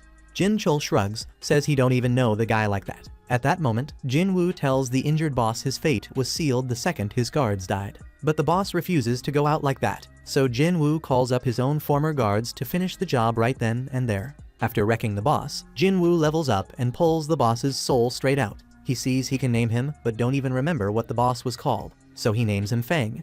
Turns out Fang got the Elite Knight rank. Jinwoo ain't seen that rank before, but he knows it's something serious. He also figures the High Orcs were a solid win. Then Jinchul steps up. Jinwoo ain't noticed him till now, too caught up in soul extraction. The other hunters come up, asking what the hell just happened. But before he can say a word, Jinchul's team cuts in, telling them Jinwoo is the association's top secret right now. He tells everybody to keep quiet about what went down, letting them know Jinwoo only showed that S-rank power to protect them. Jinchul and his people walk Jinwoo out, but before leaving, Cahoon and his crew step up, thanking him straight up. Jinwoo nods, then looks at the healer again, making sure the message is clear. Later, Mr. Choi gets the report on everything that happened, and now he sees how unreal Jinwoo really is. He can't believe how many skills this guy got. He asks Cahoon who's stronger, him or Jinwoo. Cahoon tells him raids usually take a whole squad, everybody playing their role, but Jinwoo breaks all that common sense. Then he asks Mr. Choi if he thinks he could solo the hardest S-rank dungeon. Mr. Choi don't even hesitate. He says no. In his head, that ultimate hunter title of his don't mean a thing anymore. Meanwhile, Jinwoo links up with Yu, asking how that whole guild master situation went. Yu tells him what's up. Then the scene flips to the Hunter Association. A famous actor, Lee Min-seung, just awakened as a hunter, the media swarming the place. Min-seung standing there, eating up all the attention, feeling like he's the main event.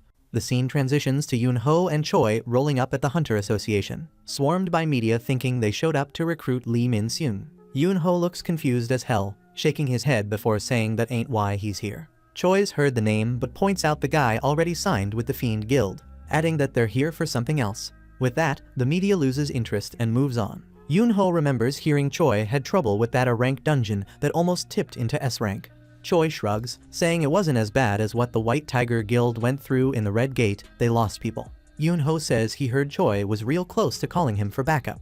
but Choi says Jinwoo stepped in and handled it. Says he owes the guy a big welcome into his guild. Yoonho nods, says Jinwoo saved them too, so he gotta do the same. They start going back and forth over who's bringing him in. That's when the Fiend Guild Master walks up, asking if they fighting over Lee Min-seung. They both shut that down, saying they ain't even thinking about him. Jinwoo steps into the association, wondering what all the noise is about. Cut to Jinna's schoolgirls, they're scrolling through the news. They see the Hunter Association covering Min-seung and start talking. They say the dude got a bad rep, caught up in scandals, messing around with actresses he works with. Back at the association, Min-seung stands in front of the media, acting all serious. Says he's made his decision, he's gonna be a hunter. He announces he's joining the Fiend Guild under Lim Tae-jayu. Reporters ask if that means he's walking away from the entertainment industry. They shocked he's making moves before even seeing his assessment results. But Min-seung acts like he already knows he's a rank hunter. His contract with the Fiend Guild locked in for 2 years. After that, he plans to slide back into the industry, betting people gonna forget his scandals by then. He puts on a whole act about risking his life fighting magic beasts, no matter his rank. Right then, Jinwoo tries to step inside, but Min-seung's guards stop him, saying he can't enter till the conference is over. That's when Gun-hee shows up, tells them Jinwoo is his guest, and reminds them he already told them not to hold a press conference at this time. Min-seung ain't happy as hell about this, but Gun-hee don't give a damn. He takes Jinwoo inside without a second thought. The media starts wondering who Jinwoo is. Min-seung tries to head into the association to get appraised, but Jin-chul steps in his way, tells him he can't go in right now since others are getting reappraised.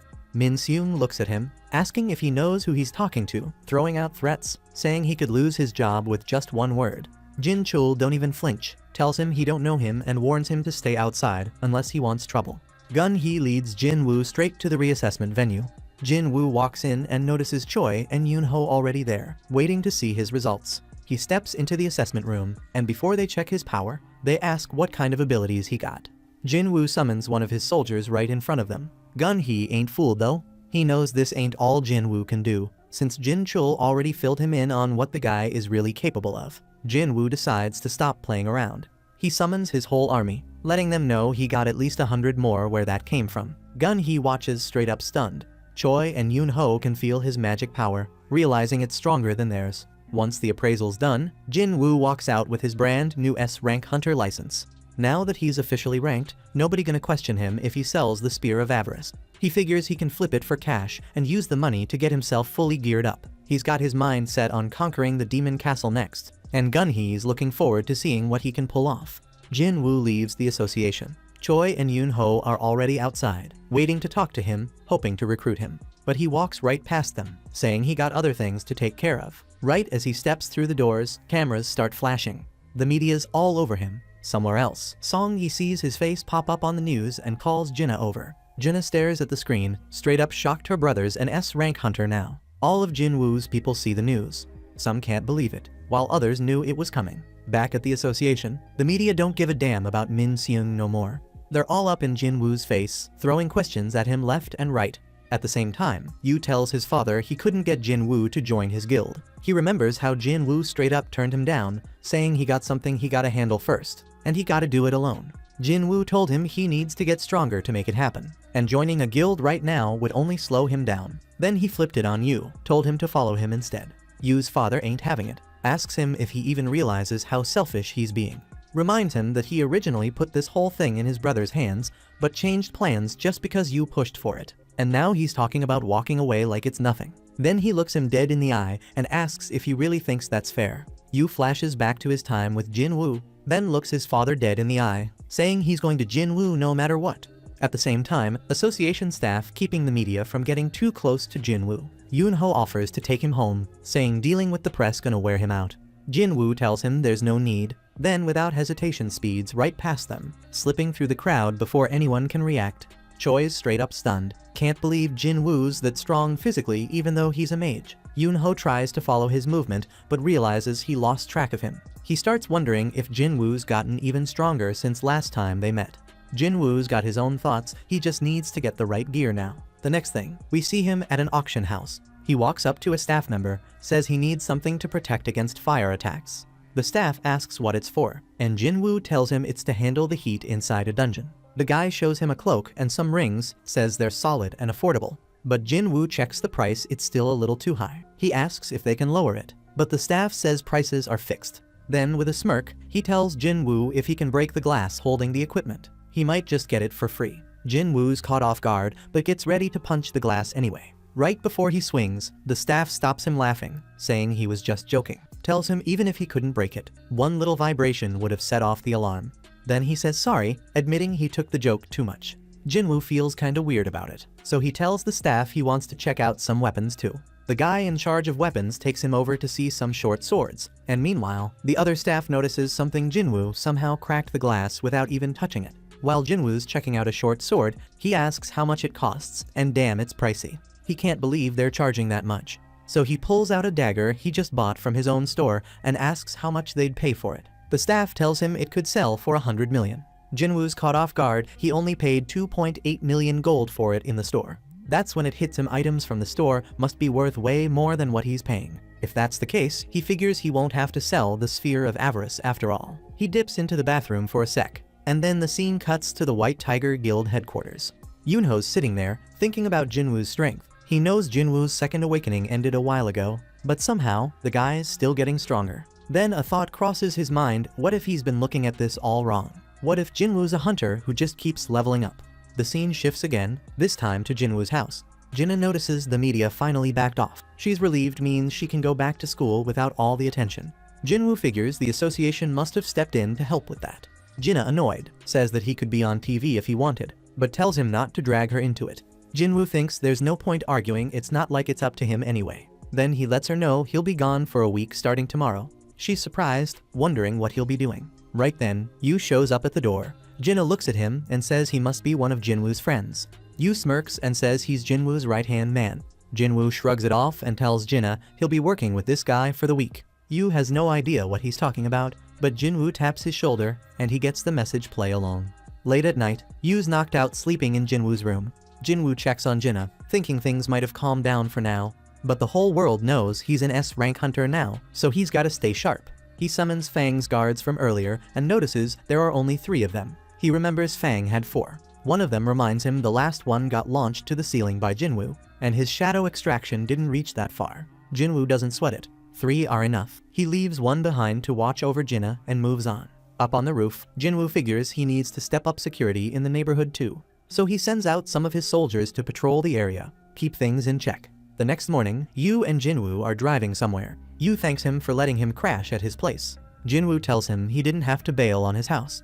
Yu waves it off, telling him not to stress, then asks what business he's got at Disung Tower. Jin-woo tells him he's gonna be training for a week. Yu's caught off guard, Jin-woo's already an S rank, and he still wants to get stronger. Jin-woo tells him he does, and Yu just nods, not too shocked. Cut to Jin-woo inside the demon tower, geared up with his water-based ring and his robe of wind. He's ready to take over this place. Then he gets a quest, take down the demon monarch, Baron, sitting at the top floor. He checks the rewards runestone for shadow exchange and 30 ability points. That gets him hyped. Without hesitation, he teleports straight to the 76th floor. At the same time, over at Yu's house, his mom is talking to his dad. She's stunned their son dipped out. His dad doesn't seem too worried, but then out of nowhere he collapses. Back at the demon castle, Jin-woo's locked in a fight with a boss-level monster. He summons Fang and hands him the Spear of Avarice. Fang unleashes a fire spell, torching the monster to ashes. Watching that raw power, Jin-woo knows he's gotta be real careful about when to bring Fang into the fight. After that, Yu's father wakes up in the hospital and finds out that Yu came to see him. His wife tells him she lied, saying he collapsed from overwork. But they both remember what the doctor told them, he's got the eternal slumber disease. The doctor explained it's a condition where a person suddenly gets hit with extreme drowsiness until eventually they just never wake up. Yu's father couldn't understand why this happened to him. The doctor said people with low magic power resistance are at risk if they're exposed to magic for too long. Then he asked if there were any hunters in his family or close circle, and that got both of them thinking about their son Yu. But the doctor made it clear they're not completely sure that's the cause. Yu's father starts wondering if he's being erased by this world. In the meantime, over at the country's border, a group of hunters is making their rounds. They spot a flying magic beast and try to figure out what they're looking at. In the meantime, deep in the demon castle, Jin-woo's been leveling up after the last few fights. He's got his soldiers split into 6 teams, each moving separately under his orders. He gave them 2 commands: wipe out any enemies they see, and let him know the second they find the permit. Because of that, he won't be collecting any loot other than the permit. But it's the fastest way to move forward. Still, his progress has been dragging ever since he hit the 80th floor. He starts wondering what's slowing his soldiers down. Then out of nowhere, he feels his mana tanking hard. Something's taking out his soldiers one by one. And whoever it is, they're going straight for Team A. He's caught off guard someone strong enough to wipe out a squad of high orcs. He recalls the team and heads straight over to check it out himself. When he gets there, he realizes Team B got hit too. This enemy is no joke, but something feels off. Fang's team was way closer to Team A, but instead of attacking them, the enemy went straight for Team B, even though it was further away. That's when it clicks, the enemy knew they couldn't handle Fang. They're picking off the teams they can actually take down. Jinwoo figures out the next target, the Ice Bear squad. Right then, he spots some demon knights tearing through the ice bears like they're nothing but stuffed toys. Jinwoo watches from the shadows, hidden with his stealth skill. He can tell these knights are the real deal. That's when he decides time to step in. He drops his stealth. One of the knights comes at him, but Jinwoo takes him down in a blink. The other two try their luck, but he cuts through them just as fast, leaving only the leader standing. He steps toward her, but she backs off. That's when it hits him. He's always wondered if magic beasts could feel fear. Jinwoo squares up against the leader, ready to end it, but right before he lands the final hit, they throw up their hands, surrendering. The second they speak, something clicks. He can tell it's a girl. He rips off her helmet, getting a good look at her. She pleads for mercy, but he can't wrap his head around it. She started this fight in the first place, and now she wants to be spared. He tells her straight up every last one of her people is dead. She doesn't even flinch, saying it's the knight's duty to protect their lord with their lives. As long as she's safe, they'd be happy. That rubs Jinwoo the wrong way. She sounds selfish, but he's not wasting time arguing. He turns to leave, but the second his back is to her, she makes a move. Before she can do anything, Fang shuts her down instantly. Jinwoo glares at her, asking what she thinks she's doing. She drops the act, begging for her life, saying she'll do whatever he wants. He tells her to get him the entry permit. She says her family's got it, and if he lets her live, she can get it for him. Not only that, but she knows where all the permits are on the upper floors.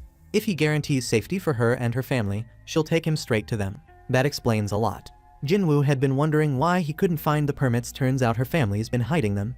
But can he trust her? His eyes narrow with murderous intent. She's scared for her life. Then he agrees to let her live as long as she delivers the permit. She breathes a sigh of relief, thanking him. But before he moves on, he asks her who she really is. The scene jumps to an island, where a flying ant has torn through the place, wiping out everything in sight. Back in the demon castle, the girl finally gives her name Essel, eldest daughter of the Raideru family. But that's not what Jinwoo was asking. He thought she might know something about the system, the same way Barca, the ice elf leader, did. He asks if she ever hears voices telling her to kill. She shakes her head, but says there is a different command, one telling her to protect this space. Jinwoo asks when it started. She says it's been that way since she got here. Before that she was in the demon realm. Nobody knows how, but one day they all just woke up in this place. Jinwoo starts thinking about what they were doing in the demon realm. But before he can press further, something shifts in Essel. Her whole demeanor changes, her voice flattening like a machine. She starts talking in a robotic tone, saying they were preparing for war. Jinwoo pushes for more, asking who they were getting ready to fight. She explains that it was an enemy so powerful the demons had no choice but to unite against it. She tries to go on, but something stops her. She struggles to speak. Then suddenly her mouth spits out an error message. Whatever she was about to say is classified. The conversation cuts off like someone just flipped a switch. Before Jinwoo can react, she collapses. He moves fast, catching her before she hits the ground. He figures there's no point in asking more questions, at least not now. The scene shifts to the Hunter Association, where a meeting is already underway. They're looking at pictures from the flying ant attack on the Japanese outlying islands. Jin Chul lays out the numbers: 294 casualties, 108 hunters involved in the fight. Among them, 4 E rank hunters, 1 C rank and 1 B rank didn't make it. Gun Hee stares at the reports, shocked that a single monster caused that much damage. Jin Chul adds that the creature was eventually taken down by an A rank hunter who arrived later. That's when Gun Hee starts putting things together. These flying ants have a rank strength. Jin Chul confirms it, saying that's what the investigation team found after dissecting the monster. Gun Hee looks at the map. The island that got attacked is only 120 kilometers from Jeju Island. If these things evolve, get better at flying, they could land on the southern tip of the country. He wastes no time, ordering an immediate request for help from Japan and a warning to neighboring nations. He leans back, thinking about how he knew this was coming. He wanted to strike before it got this bad, but now it's too late. He makes the call. The 4th raid mission on Jeju Island is officially on. Back in the demon castle, Essel finally comes to, apologizing to Jinwoo for passing out of nowhere. He shrugs it off, asking if she's good now. She nods, then wondering if he was actually worried about her. Jinwoo admits he kind of was, then changes the subject, asking if her house is nearby. She points straight ahead. They walk up to the house, stepping inside, and her father immediately freezes. His eyes land on Jinwoo, and in an instant he picks up on something. His daughter brought home a monster. He looks at Jinwoo, then past him, noticing the endless shadows creeping behind him. Jinwoo watches Essel's father closely, noticing how sharp he is the moment he steps inside, and before he can even say a word, the old man's forces close in, making it clear he's not walking out of here alive. Essel jumps in, telling her father to wait, and Jinwoo stays calm, letting them know he made a promise not to harm anyone as long as he gets the permit. Her father studies him, already knowing the stories. Jinwoo took down both Vulcan and Medes, two powerhouses, and there's no point in pretending they can win against him. So with a sigh, he hands over the permit and tells him to leave. But Jinwoo isn't done yet. He looks right at Essel's father and asks if he can borrow his daughter, which catches him off guard, and before he can even ask why, Jinwoo explains that she told him she knows where all the permits are on each floor and asks if he can guarantee her safety. He promises he can, and after a long pause, Essel's father allows it. So Jinwoo turns to her and tells her to lead the way. Meanwhile, somewhere else, scientists are busy dissecting the flying ant, going over every little detail. While back in the castle, Jinwoo moves steadily through the floors, already making it to the 89th. Along the way, he notices both Igris and Tank have leveled up, with Igris now holding the rank of Elite Knight and Tank reaching the rank of Knight, making one of them as strong as an S-rank adventurer, while the other is as strong as an A rank. Essel, on the other hand, has been busy preparing gifts for the nobles above, thinking they'll help with negotiations, but Jinwoo waves her off, telling her he won't need them. She warns him that the nobles above level 90 aren't the same as the ones he's been fighting and are on a whole different level, so talking his way through won't be easy, but Jinwoo already knows that and tells her no one listens to someone weaker than them. He remembers her family is competing for rank among the demon nobles and promises that before this is over, they'll be the most powerful in this place, making her pause for a moment before asking why he even spared them in the first place. Jinwoo smirks and tells her straight up it's because he loves her, leaving her flustered. Jinwoo got this feeling that he really vibes with simple-minded folks like her and you. He looks at her and tells her it's time to head back home. He reminds her that she just said things are about to get real tough, and he ain't trying to drag her into danger. Before she leaves, he asks her to drop the location of the permits, but she hesitates, wondering if she's just dead weight to him. He shakes his head, tells her that ain't true, but it's not safe for her to keep pushing forward with him. She still wants to tag along, curious to see what kind of crazy achievements he's about to pull off. Seeing how determined she is, he figures she might as well come along, and before they know it, they're stepping onto the 90th floor. Moving ahead, Jinwoo cuts through the monsters like it's nothing, but he knows Essel was right. The deeper they go, the stronger and more packed these monsters get. Even so, he pushes forward without much trouble, and soon enough, he's standing on the 97th floor. Meanwhile, over at the Hunter Guild, Choi and Shahi get a call there's gonna be a 4th raid on Jeju Island. Choi breaks it down, letting her know that every S-rank hunter in the country's been called in. Shahi starts wondering if Jinwoo's gonna be there too. Choi tells her this time they're working with Japan, since the flying ants are in their range too, and they decided to step in. She asks when the raid's going down, but nothing's locked in yet. Even so, Choi figures it won't be long. To go over the details, the top hunters from Japan's ultra-large guild are landing in their country today. Back in the demon castle, Jinwoo reaches the 100th floor and spots a wyvern circling above. It lands, and riding on its back is Baron, the demon monarch himself. Jinwoo can feel that overwhelming aura pouring off him, and he knows this fight ain't gonna be easy. Essel stands frozen, fear all over her face as she stares at the demon lord. Jinwoo quickly realizes he's gotta knock Baron off that ride first, or this fight is gonna be a nightmare. The wyvern shoots back into the air, and Baron wastes no time summoning demons to rush Jinwoo. Essel panics, unsure what to do, but Jinwoo doesn't hesitate. He calls out his army, their power boosted by his monarch's domain. The battle kicks off, and his army wipes out the demons like it's nothing.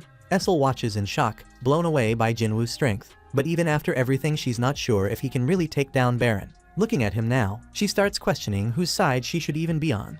Baron fires lightning into the sky, and within seconds it comes crashing down as a massive wide-range attack, wiping out Jinwoo's soldiers and draining a big chunk of his mana. Essel barely dodges it, but Jinwoo moves fast to shield her. He realizes this ain't ordinary lightning, it's got a stun effect packed into it. He knows he can revive his soldiers, but if they keep getting wiped out like this, his mana's gonna run dry fast. Before it gets worse, he activates Dash and Stealth, closing in on Baron, aiming straight for the wyvern. But Baron blocks the attack, seeing through his stealth like it's nothing. Jinwoo barely has time to react before Baron grabs him and slams him into the ground.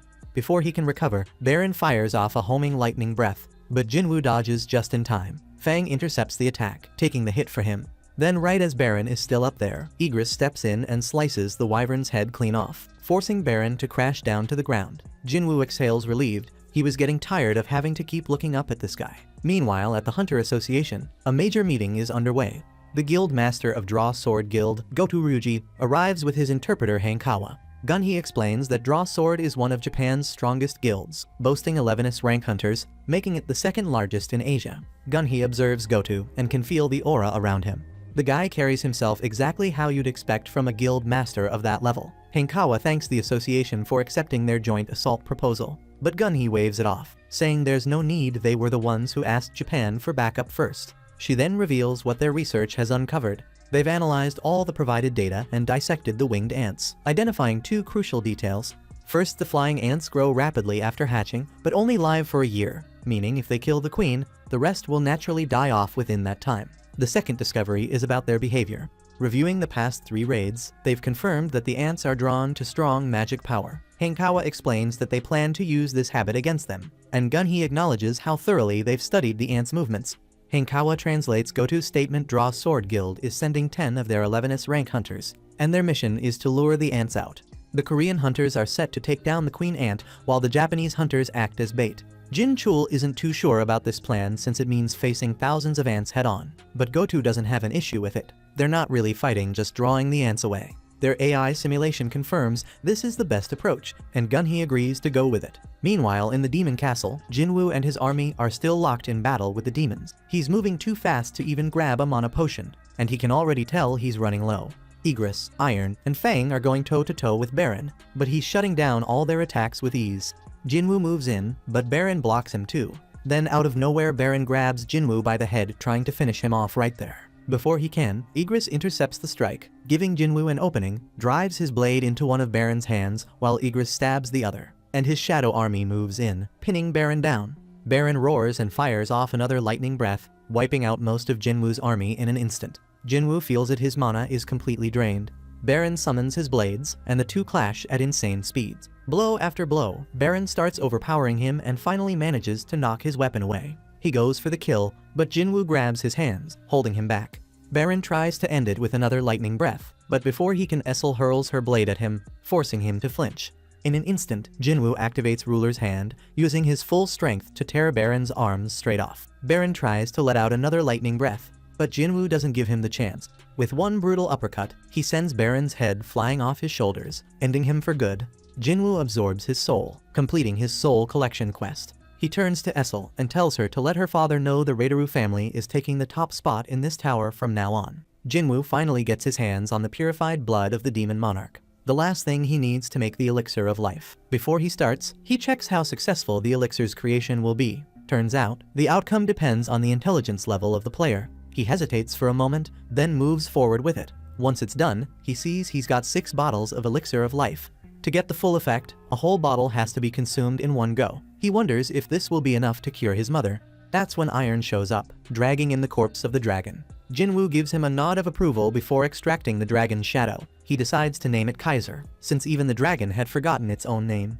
Essel, seeing this, figures they can ride it back to her home in no time. She even talks about throwing a party when they get back, but Jinwoo completely tunes her out.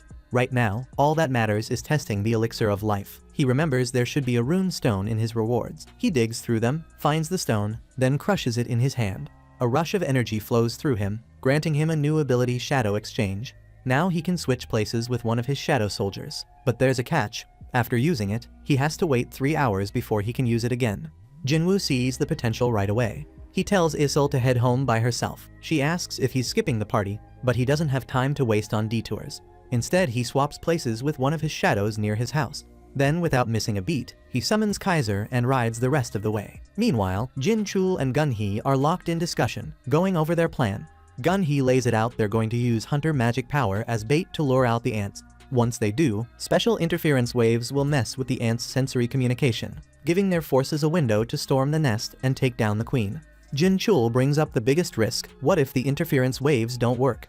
Gunhee shares the same concern, but based on their research, everything should go as planned. Even if things go sideways, they have a retreat strategy in place.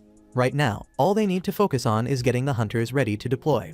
Gunhee then shifts gears, asking if Jinchul has managed to get in touch with Jinwoo. Jinchul admits he's tried, but so far no response. The scene shifts to Yoon-ho sitting with Byung-gu over drinks.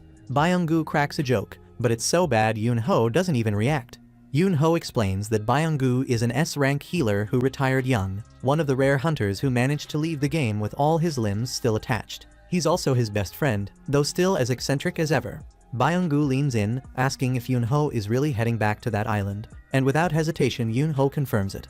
Byung-gu brings up Yoon-seok's death, reminding him what happened last time, but Yoon-ho's expression hardens. That's exactly why he has to go. If they let those ants run loose, they'll turn the entire country into their nest. Byung-gu raises an eyebrow, surprised to hear him talk this way, but Yoon-ho isn't looking for approval. He's going no matter what. Byung-gu sighs, saying he sounds just like Yoon-seok, then makes it clear that he's not going back to that place, not ever, and if Yoon-ho came to drag him along, he's wasting his time. Yoon-ho shakes his head. He didn't come to recruit him, he came to say goodbye, because there's a chance he won't be coming back. Byung-gu watches him for a moment before nodding. He understands, then casually mentions he's planning to take the civil service exam, leaving the battlefield behind for good. The exam's going to be tough since the only subject he's good at is history, thanks to all the historical dramas he's watched. He's aiming for a normal life, far away from the blood and chaos, and Yoon-ho thinks that's good. Hunters aren't normal, and most don't even hate fighting magic beasts. Some even enjoy it, and he wonders if that thrill, that craving for battle, is part of what it takes to awaken. The scene cuts to Jinwoo sitting quietly by his mother's bedside, his eyes landing on the burn mark on her neck. A memory flashes in his mind of when he was little and accidentally spilled hot water on her, yet she hadn't even flinched. Now he takes out the elixir of life, staring at it, unsure if it will really work. But the system has never let him down before. Slowly he lifts his mother upright, his hands trembling as he brings the bottle to her lips. He hesitates until the last second before tilting it forward, making her drink. Once the elixir is gone, he carefully lays her back down, and almost instantly, the effect kicks in. The burn mark fades, her body growing stronger before his eyes. Jinwoo watches in silence, hoping this is the moment he's been fighting for. In another place, Jinna sits with a book in hand, but her mind wanders, so she leaves to clear her head on a quiet walk. At the hospital under the gentle glow of the moon, Jinwoo notices his mother is awake, and in that tender moment she welcomes him while asking about the long sleep that kept her away for 4 years. She wonders about Jinna, and he reassures her that she is doing well, grateful for his promise and impressed by how much he has grown. She also sees the wounds on his body and realizes he has been pushing himself too hard. He breaks down in tears, but insists he is okay despite the pain he has endured. The next day, the doctor responsible for his mother reports to the head doctor that one of the patients with eternal sleep disease has just awakened with no signs of abnormalities. With the family demanding an immediate discharge, the scene shifts back to Jinwoo's mother's room where Jinna is overwhelmed with emotion as she weeps at the sight of her revived mother. Embracing her tightly, she cries like a child while apologizing for the worry she has caused, and Jinwoo silently feels that every sacrifice has been worth it. Elsewhere, Gun-hee stands before a crowd at a press conference, addressing the national crisis triggered by the mysterious winged ants from Jeju Island. He outlines the Hunter Association's bold plan to launch a 4th raid on Jeju Island that will bring in tennis rank hunters from Japan alongside their own top domestic S rank hunters, while hunters of rank A and below handle maritime surveillance and homeland defense. He makes it clear that success is the only option this time around. Watching the conference, Byung-gu recalls a tense moment before the 3rd raid on Jeju Island when he, Yoon-seok, and Yoon-ho had gathered in uncertainty. Back then, a drunken Yoon-ho had fallen asleep and both Yoon-seok and Byung-gu had felt an overwhelming fear. Yoon-seok had realized that those unable to fight were even more terrified and decided then that they would stand up to that fear together. He had stressed the importance of watching over Yoon-ho during the raid because of his impulsive nature, knowing that only the two of them could truly keep him safe. The scene shifts to Jinwoo and his family step into their apartment, and right away, their mother sees the mess. She looks around, shaking her head, but doesn't say much. Jinwoo glances at his sister, asks what she's been doing while he was gone, but their mother waves it off, saying they should all start cleaning together. They get to work, scrubbing, dusting, making the place livable again.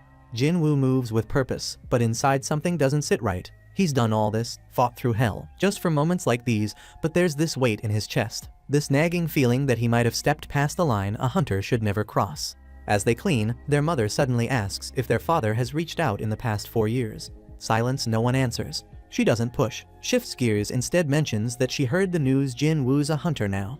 She starts reminiscing, tells them their father used to be a firefighter before he became a hunter. That's what drew her to him, the way he looked saving lives. Says Jinwoo has the same fire in him. Jinna chimes in, says she's trying to be a doctor for the same reason. Their mother smiles, says she's got their father's spirit too. Then Jin-woo's phone rings. The scene then shifts to the Hunter Association. Gun-hee steps away from a conference, deep in thought. He didn't expect that guy to show up right after the meeting, but here they are. Turns out they're talking about Thomas Andre, the powerhouse S-rank hunter from the States. Jinchul isn't too surprised, figures it makes sense given the timing, but Gun-hee isn't convinced.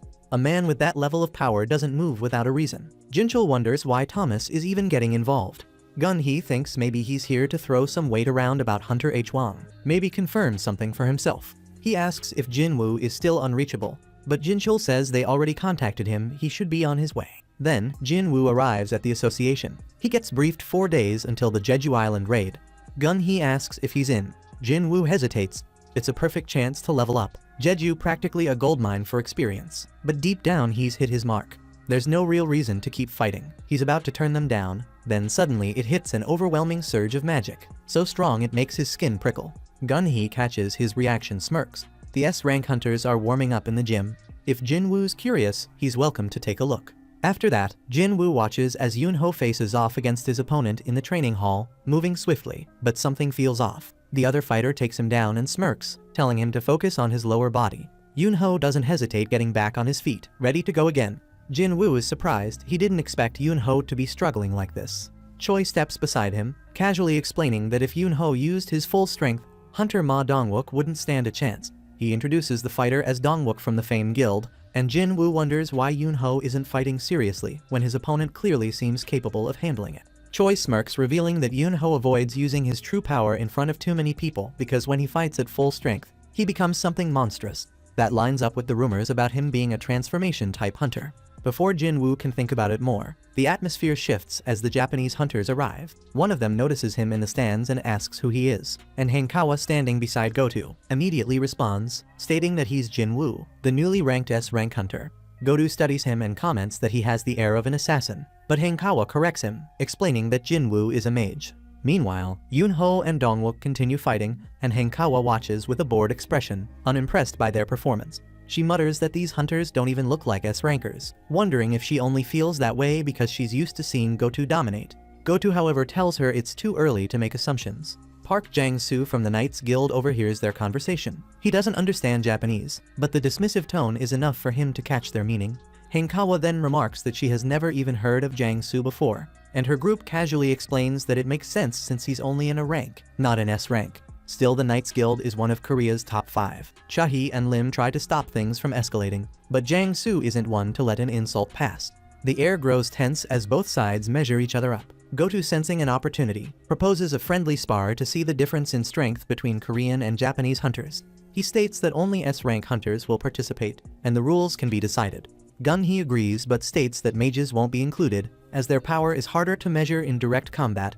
He also rules out non-combat type hunters. Yoon-ho sets the rules: being grabbed by the wrist, touched on the back, or knocked to the floor will count as a loss. It won't be a simple one-on-one fight. It will be a battle royale, designed to reflect the chaos they'll face on Jeju Island. Goto accepts the terms, and the match is confirmed. The Korean team consists of Lim, Cha-hee, Dongwook, and Yoon-ho, while Japan is represented by Kumamoto, Tawada, Tanaka, and Hoshino. With everything decided, both sides prepare as the tension in the room continues to build. Meanwhile, Jin-woo eyes the rival crew in the ring and notices that the head of the Japanese team isn't even stepping into the brawl, which ends up letting him see an all-out showdown between S-rank hunters. Dongwook activates his ability to triple his size, signaling that the real showdown is about to start. As the battle unfolds, Yoon-ho chases down an opponent trying to flank his teammates, while the association's giant goes head-to-head with a Japanese bruiser in a fierce exchange of powerful punches. On another front, Lim finds himself up against a lightning-fast adversary who maintains his distance until a brutal kick lands on his temple, especially since Lim's strategy revolves around long-range attacks. Seizing a brief opening, Lim fires off his projectiles and nearly hits Kenzo, forcing Hoshino to take the guy down before the situation escalates further. Observing the chaos, Choi asks the president about the arena's high-quality magic gems, and Gun-hee confirms they are top-notch even if an upgrade might be needed since these fighters are wrecking the area. In hot pursuit of his rival, Yoon-ho muses that these hunters represent the cream of the crop among Japanese's ranks, meaning the association is in for some serious heavy lifting if they plan to win. Yoon-ho transforming into his monstrous form, he unleashes a ferocious assault even though Kumamoto always seems to slip away. As the fight wears on, Yoon-ho figures that Kumamoto isn't built for direct brawls. a fact Kumamoto himself acknowledges given his narrow escapes and clear mismatch for this kind of battle. Glancing at Goto Ryuji, Yunho imagines him testing his crew to see if they are ready for the real deal. Once that trial is set, Yunho shifts into an even more advanced form, proud to deliver the kind of response the sword wielder's master is after. With Kumamoto on the run and desperately trying to evade capture, Yunho's speed proves too overwhelming. At the same moment, from the sidelines, Park Jang-soo analyzes the intensity of the fight and recognizes that in a ring like this, his chances are slim even though his loyal subordinate claims otherwise. In an added twist, Kenzo has already taken out Dongwook, and as Hoshino pins Lim to end their duel, it becomes clear that Yunho holds the upper hand in his bout, even if the elusive Kumamoto continues to dodge every strike. In the end, the winners of the duels rally together to back up Kumamoto and stand in front of Yunho. At the same time, Chahi keeps her opponent in check with a rapid series of strikes. After landing a hit on the Japanese fighter, she races off to support Yunho. During her sprint, Kumamoto unexpectedly appears from behind, but she reacts with astonishing speed, striking Kumamoto's face and wounding him. Furious, Kumamoto's rage reaches its peak. Outside the ring, his companions remark that no one really knows what might unfold once he hits this level. Hankawa suggests pulling Kumamoto from the fight, yet Goto worries that such a move could upset some of the hunters. Soon enough, Kumamoto remains in the fray and launches a fierce assault on Chahi with intensity that few could have imagined. With a devastating punch, he shatters the ground and uses the rising smoke as cover to catch her off guard. In response, Jinwoo intervenes to break up the dangerous encounter, making it clear that this battle has long surpassed any friendly sparring. Unwilling to back down, Kumamoto continues his rampage and then turns his fury on Jinwoo, who effortlessly knocks him down and restrains him. Impressed by the young fighter's abilities, Goto Ryuji decides he must personally verify whether Jinwoo is truly just a mage.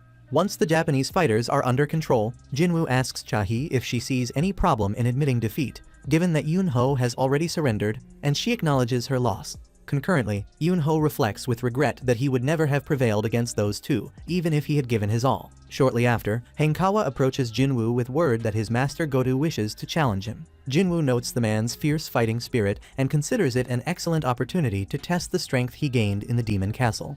At that moment, Goto grows irritated upon realizing that Jinwoo couldn't hide his excitement at the prospect of facing him. Hankawa confirms that Jinwoo has accepted the duel on one condition: Goto must fight without holding back. Elsewhere, a TV news report announces that the fourth raid on Jeju Island is imminent. Observing that Juhi Lee is fixated on the news, a woman comments that she should be working, yet Lee replies that she's off today. Nonetheless, the woman insists that the hunters remain focused on the raid and not be idle. After wrapping up their conversation, Juhi Lee steps onto the balcony to make a call about the defense forces for the Jeju Island expedition.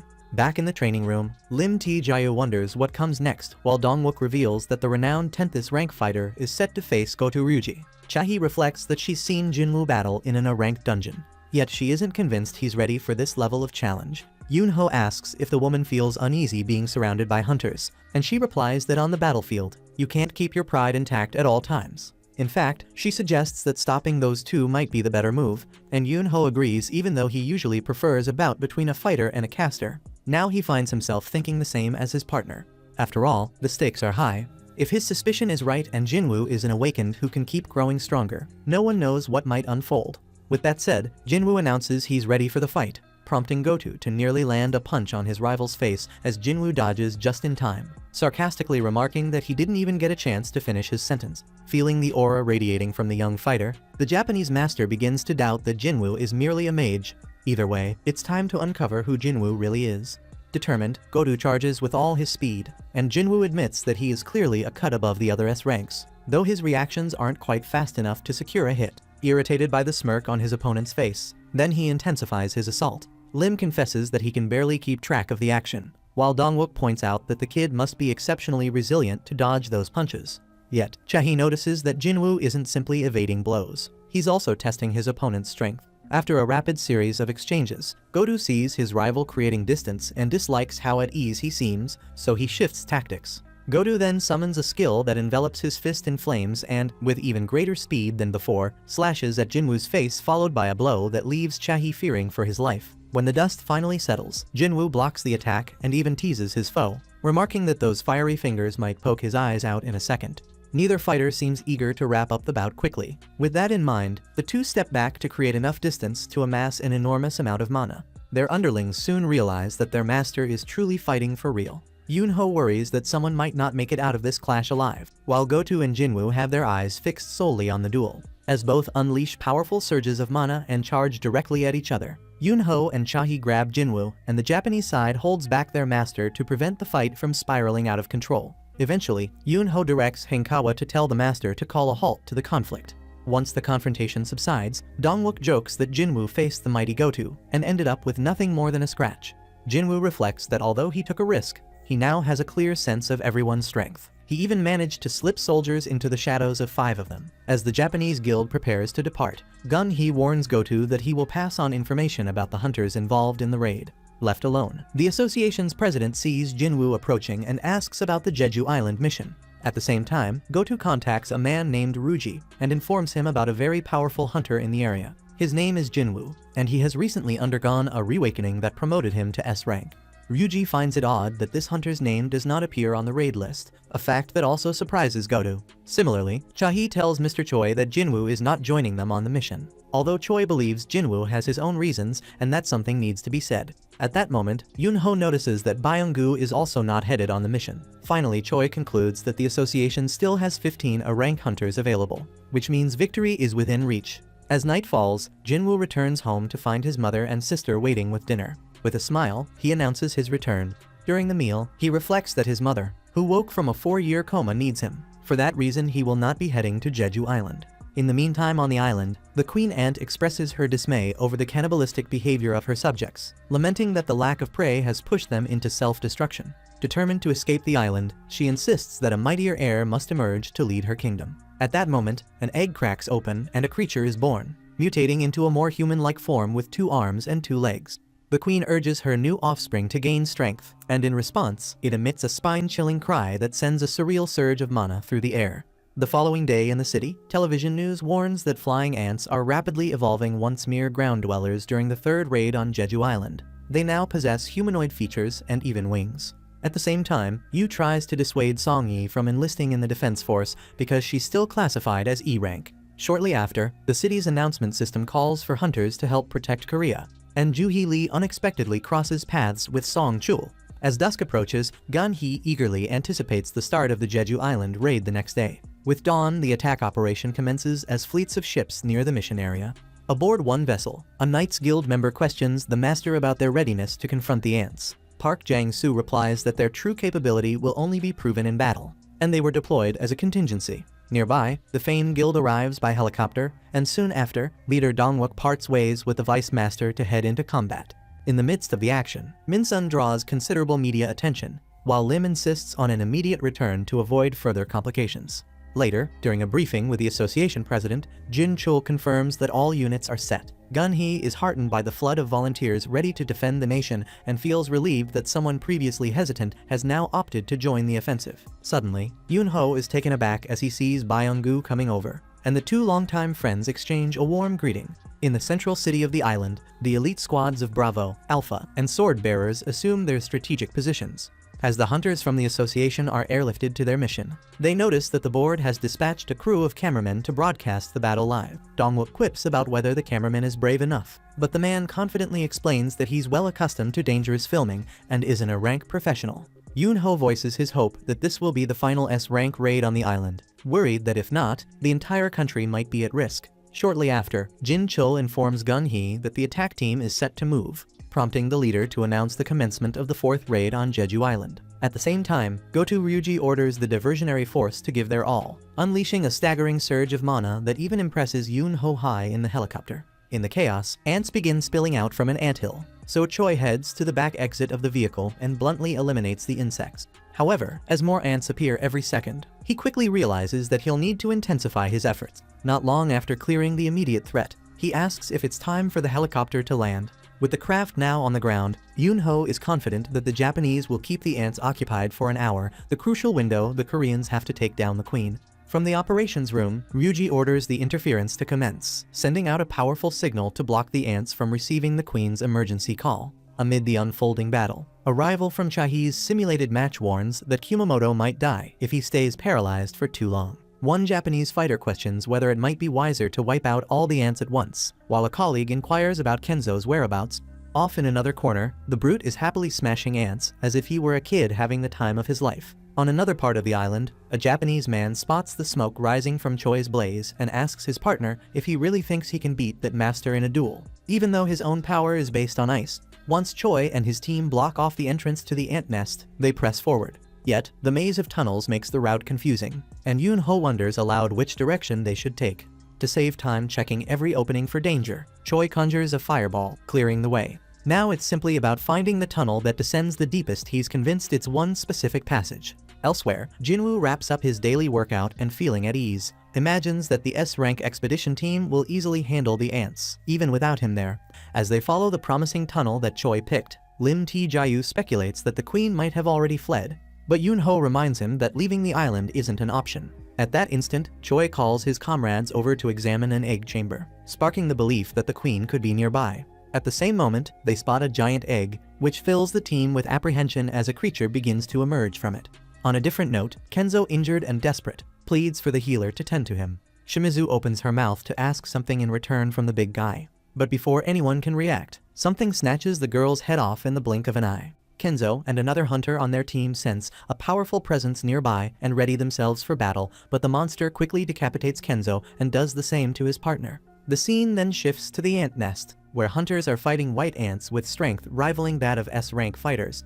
However, their predictable movements make them easy prey for hunters employing varied tactics, who take them out one by one. Chahi remarks that these ants have an incredibly tough exoskeleton, though Dong-wook is relieved there aren't many of them. Byung-gu adds that even if their numbers increase, he'll support them from the rear. Yoon-ho is surprised by that confident remark from someone who usually shies away from combat, and Byung-gu snaps at him to drop the sarcasm, reminding him that these ants can survive even if decapitated, so they must be crippled instead. Understanding the point, Yoon-ho cripples the ant he just defeated. Dong-wook then notes that the deeper they venture, the stronger the foes become, though they still haven't encountered any ants that walk on two legs.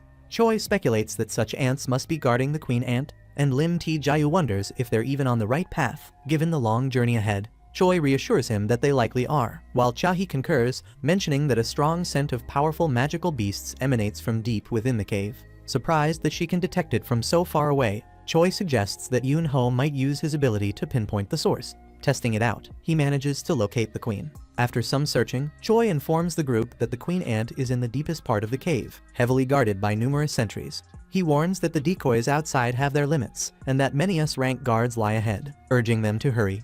Though he admits the upcoming battle will be challenging due to the queen ant's unknown strength, he remains confident that their lineup will secure victory. In the meantime, another team of Japanese hunters arrives to check on Kenzo and his team since their comms couldn't reach them, and they begin searching around. One of them notices Fujishima's glasses, but before he can investigate further, his partner suddenly vomits and comments that he can smell something terrifying coming their way. He admits he's never encountered such a scent before and channels his ice magic in the direction of the odor. On another front, Kumamoto and Tawada also fail to reach Kenzo's team, so they decide to focus solely on the battle unfolding before them. At the ant nest, the hunters have advanced into the queen ant's chamber, and they're fired up to see such a massive force assemble as a welcome. Byung-gu ramps up everyone's energy with his skills, and the fight kicks off in earnest. Choi methodically wipes out the ants using his fire magic, explaining that he doesn't normally resort to such heavy magic, but he's making an exception this time. Yoon-ho decides to go all out, completely transforming into a white tiger and launching himself at the ants, killing them with his bare hands. Chahi stands in awe of his beast mode, while a news reporter accompanying them receives word that their live viewership has surpassed 70%. The reporter is urged to get closer for clear footage, but Byung-gu quickly stops him, reminding him that this is an S-rank raid and he must stay back. Soon, the raid is broadcast across the mainland, and expectations for the hunters are extremely high. Lim takes out a sizable number of ants with his arrows, and Choi continues to fry them with his fire magic, while Yoon-ho rips them apart with his claws. Chahi also slices through a bunch, and soon everyone across the country can witness this intense battle. After the hunters manage to eliminate the last ant guard, they shift their focus to the grimy queen ant. The queen launches an attack on Dong-wook, but he manages to block her strike with his shield. While Lim fires several arrows at her, Yoon-ho joins in on the assault, remarking that a queen stripped of her guards is merely an easy target. Suddenly, the queen retaliates by unleashing her poison breath on both Dong-wook and Yoon-ho, but Byung-gu promptly heals them. He tells them that as long as he's around, he will ensure they get back on their feet no matter how many times they fall. The queen then attempts to target the healer, but Dong-wook again blocks her attack, while Choi continues to rain down fire magic on her. Even so, the queen still stands and lets out a piercing scream that echoes across the island. She tries to flee, but the hunters block her path, and Choi lunges in to attack her. Yoon-ho and Dong-wook hold her down while Cha-hee slashes with her sword, severing her legs and forcing her to collapse. Then using her special skill, she decapitates the queen, ending her reign. Across the country, cheers erupt as the victory is celebrated, and Gun-hee is thrilled that the raid mission finally succeeded. He's confident that with the queen ant dead, the rest will vanish within a year, transforming the area into a livable zone for humans once again. Back at the nest, Yoon-ho still frets over the queen's final scream, but Byung-gu tells him to relax, reminding him they've defeated her and avenged Yoon-seok. In the meantime, a ship emitting interference waves reports to Goto that all the ants are returning to the nest. Goto orders them to gather intel and report back, and Choi notices that the barrier he set up around the nest has been breached. Lim remarks that this happened faster than expected, and they wonder if the queen's scream was a call for reinforcements. Cha-hee argues that even if it was, the ants outside shouldn't be able to break Choi's barrier. Suddenly, they sense something formidable approaching. They soon spot the ant king that hatched from the giant egg, and its overwhelming aura makes Cha-hee feel sick. Realizing it isn't an ordinary magic beast, Dong-wook concludes that they'll have to kill it even though he's rendered helpless as it casually walks by. Then, the ant king devours the ant queen and turns its wrath on the hunters.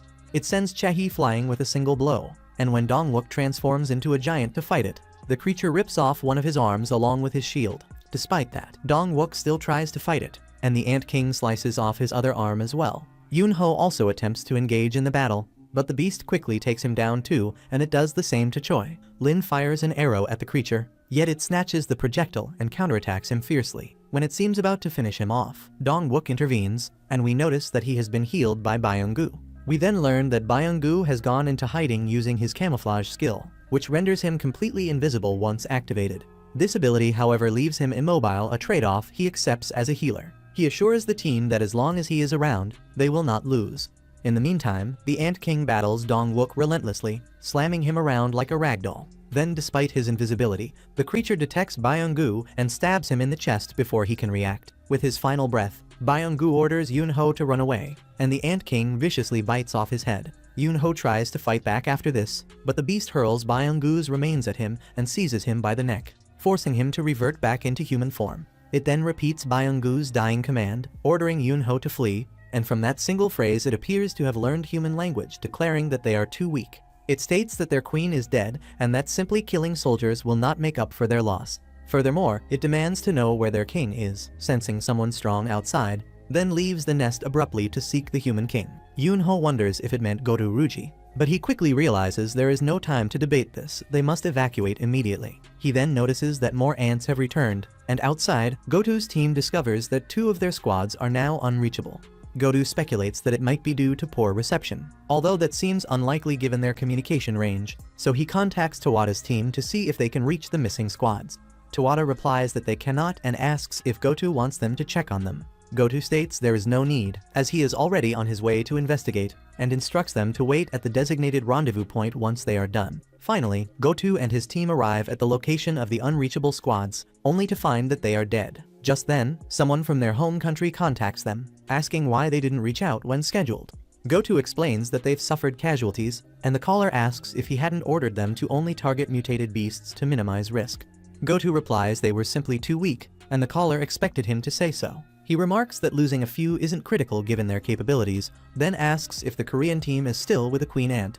Goto confirms they are, adding that they recently found the interference wave isn't working and that all the ants outside have returned to the nest. The caller then wonders what their survival chances are, and Goto states it's 0% considering their strength. The man orders a temporary retreat, instructing them to advance later with a second assault team from the sea. He explains that they will pretend the Korean hunters died, even though they did their best to gradually weaken the neighboring country's power, paving the way for Japan to conquer the S-rank gate. Goto then informs his team that the chairman has ordered them to retreat and regroup.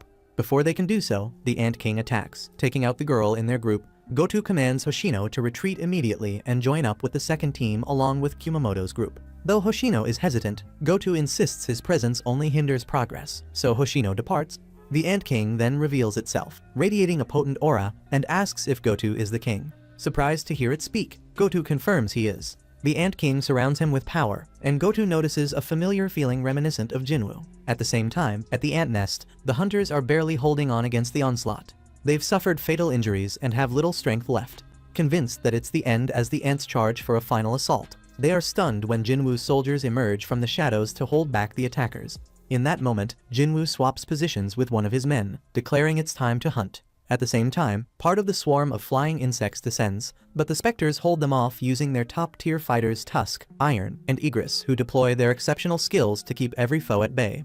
Concurrently, Yoon-ho watches in amazement as Jinwoo steps up to join the front line formed by the Shadow Soldiers. Just like Yoon-ho, everyone in the association wonders how Jinwoo managed to get there. Elsewhere, Joo-hee Lee finds herself without signal beside Cheol-song, leaving them to question what's really going on at the heart of the Jeju Island storm. At the same time, Jinchul informs Gun-hee that attempting contact is futile amid the chaos, but Gun-hee insists that any information on the hunters' whereabouts must be collected by any means necessary. Over at the broadcasting station, the director is bombarded with demands to restore the fight's transmission. He would have done so if possible, but for now it remains out of reach. Moreover, his superior worries about what will happen to the country if all the S-rank hunters are wiped out. The director attempts to contact the lucky cameraman, yet the employee's equipment is non-functional. In the midst of the turmoil, Jinwoo shouts out Iron's name, prompting him to activate his taunt ability to keep the enemy's focus on him. Then, Jinwoo releases Egress to sweep across the battlefield and cut down as many insects as possible, while Iron and Tusk join the counterattack, demonstrating the true meaning of devastation in the mutant nest. At that point, the hunters are completely baffled, unsure what these shadowy figures are or how Jinwoo ended up there. Eventually, Jinwoo finds time to rescue several of the hunters, and Yoon-ho seizes the opportunity to ask a burning question. But Jinwoo postpones the discussion until later when there's time to tend to the allies' wounds. With that, he holds up a potion and instructs the first companion to drink, only to recall that he cannot simply transfer the item. Dong-wook wonders if it might be some kind of medicine or summoning spell until Jinwoo orders everyone to ingest the cure. Soon enough, nearly everyone drinks the potion and is fully healed. Cha-hee is the last to get her dose, but the healing item doesn't kick in because her health is too low, just like the time when Jinwoo himself went through that mess. Worse still, her aura is fading fast, meaning the only option is to clear a path so they can haul her out pronto. Over on the other side of the trench, escape isn't easy since more and more insects clump at every passage, cutting down any chance of a smooth getaway. At the same time, Gun-hee joins a meeting with his associates to get the lowdown on the attack team's situation, but all communications from the island have been cut, leaving everyone clueless about what's happening. Frustrated, Gun-hee orders that the signal be restored by any means necessary and demands that medical and rescue teams be on high alert, ready to jump in at a moment's notice. Sitting in his chair, Gun-hee feels a burning rage at how much he's aged, wishing he could be out there fighting alongside his comrades, even though he knows he might not be much help now. All he can do is hope that everyone is doing okay. At Jinwoo's place, his sister Jinna resorts to a rough trick to get the TV working again. She literally whacks it. Still, she doesn't give up on finding a way to watch the raid. At the same time, someone informs the president of Japan that Goto Ruji's vital signs vanished from the last transmission before the signal went down, implying that Goto Ruji may be dead. Confronted with this tragedy, the leader Matsumoto demands updates on the rest of the guild members, warning that any further loss will derail the next stage of their plan. After hanging up, Matsumoto is livid and calls Goto utterly useless for dying. Back at the insect nest, Iron demolishes hundreds of foes with his sheer strength. Jinwoo observes that his elite units are holding their own in the fight, while the regular shadow soldiers are clearly outmatched. Jinwoo'd love to beef up his ranks, but too many eyes are on them. Thinking fast, he orders his companions to stick behind Tusk and guard the rear in case any ant slips through.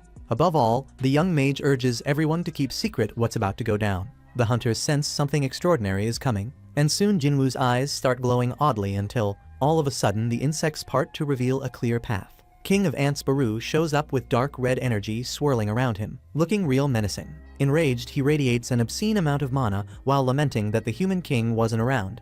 Jinwoo figures this monster must be behind him, no longer sensing the shadow he sent with Goto. So he steps forward and stakes out a prime position, making the Ant King wonder if it truly is the king of humans. With a wry laugh, Jinwoo remarks that he's chatting with a talking bug, while the monster registers the formidable aura of its opponent. Its surreal scream sends every hunter into a panic except Jinwoo, who shrugs and treats the foe like just another critter. In the midst of their exchange, the cameraman for the fight's broadcast picks up the signal and alerts headquarters.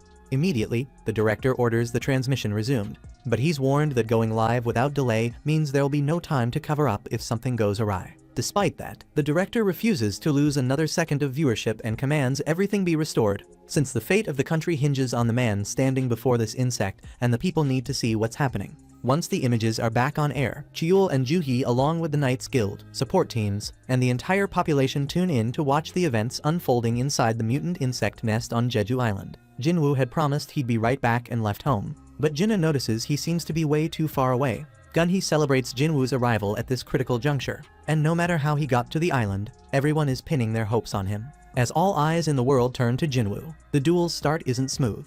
Out of the blue, Jinwoo slams a punch that shakes the very ground beneath him.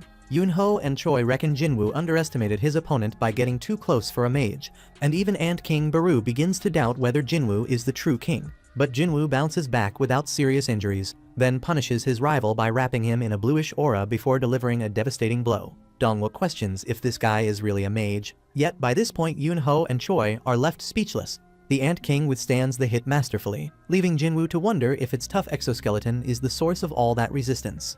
The moment Ant King jumps back into the brawl, Jinwoo doesn't flinch. He pushes forward, keeping the pressure high, and the bug doesn't back down either as it turns the fight into a brutal slugfest. Even the O-rank cameraman can barely keep it together from the shockwaves. At first, the Ant King thought it was untouchable, but every move Jinwoo throws is on a whole different level. This ain't your regular hunter, and for the first time, the Ant King is spooked. Then Jinwoo lands a crushing punch right across its face.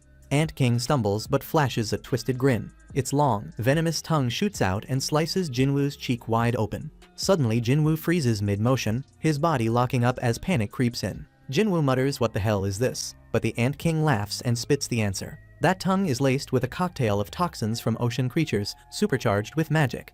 Jinwoo's body starts shutting down fast, and Ant King knows this is its shot to end him. While Jinwoo struggles for control, across the sea, Japan's President Matsumoto gets the bad news 7 out of 10 Japanese hunters on Jeju are dead. The man flips out, screaming about disgrace, failure, and how Goto's loss shattered their pride. Then more news hits. Something nasty was spotted near the island's volcano, something that might be what killed Goto.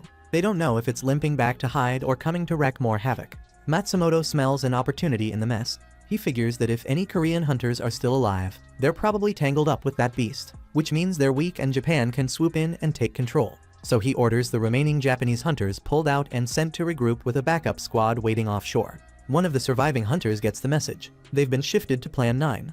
Hoshino, the one who witnessed Goto's death, starts freaking out. He grabs his teammate and warns her that whatever they're facing is not something they can kill, and she shakes him to snap him out of it. But he's clearly cracked. Still, she reminds him they don't have a choice because orders are orders. As a chopper heads their way, back at the nest things get wild. Jinwoo, paralyzed just seconds ago, suddenly forces his body to move. Against all odds, he pushes through and slams a punch into the Ant King's gut, hard enough to send it flying and crashing into the cave wall. Jinwoo, despite being poisoned, keeps moving and Choi wonders how on earth he managed it. Yunho shrugs, saying nothing from Jinwoo ever surprises him anymore. Jinwoo figures the insect was holding back because it had a secret weapon, while his own body recovered thanks to his detox ability. Looking over at Chahi, he realizes the same applies to her. He needs to get her out of harm's way as soon as possible. So Jinwoo charges at the Ant King with a kick, but Ant King easily dodges his attack. Finding that his venom has no effect, the creature switches tactics by provoking a reaction within itself and mysteriously boosting its own power. Unfazed by the change, Jinwoo draws his pair of demonic monarch daggers. Then the duel explodes into a level of brutality never seen before. The speed and ferocity of the fight ramp up threefold, with both sides betting everything on the need to win.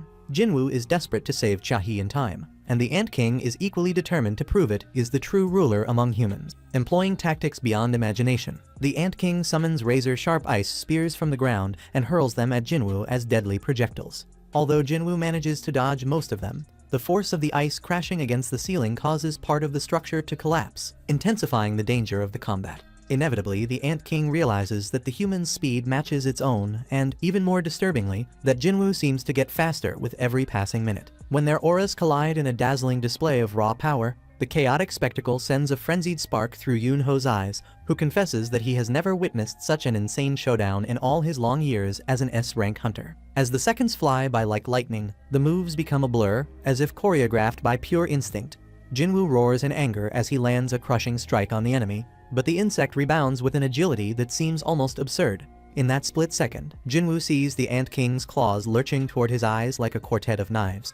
In the midst of the chaos, his Fatal Strike skill suddenly evolves to a mutilation level, an unexpected upgrade forged by relentless force training. This spontaneous boost gives him the power to retaliate, and he counterattacks with his infernal daggers, slicing off large chunks of the Ant King's arm. Seizing the momentum, Jinwoo opts for further devastation, tearing off more parts from his opponent in a display of brutal precision. To counter that, the Ant King regenerates its body and quickly builds an ice wall to keep Jinwoo at bay. Then the creature drops its pride and bolts without a trace of cowardice.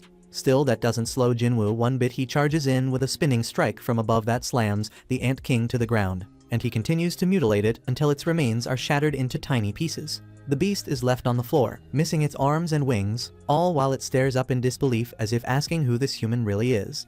In a last desperate move, it unleashes a burst of chaotic energy that reignites the red eyes of the insects in its nest. Meanwhile, Jinwoo just smirks and orders his troops to go on the offensive against the insects. Alongside the elite soldiers already in the fray, Tank, the leader of the Ice Bears, and Kaiser, the Wyvern of Baron, join the counterattack, keeping the intensity sky high. Caught off guard, the Ant King, once convinced of its invincibility, now has no choice but to reconsider as Jinwoo's relentless assault proves too much.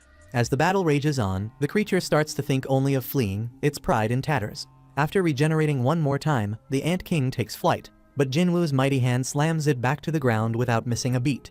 Weakened and desperate, the beast scrambles away on its legs. Seizing the moment, Jinwoo unleashes his newly honed mutilation technique once more, teaching the Ant King not to run off without permission. When the flurry of attacks finally dies down, the system flashes that Jinwoo has defeated the enemy and leveled up.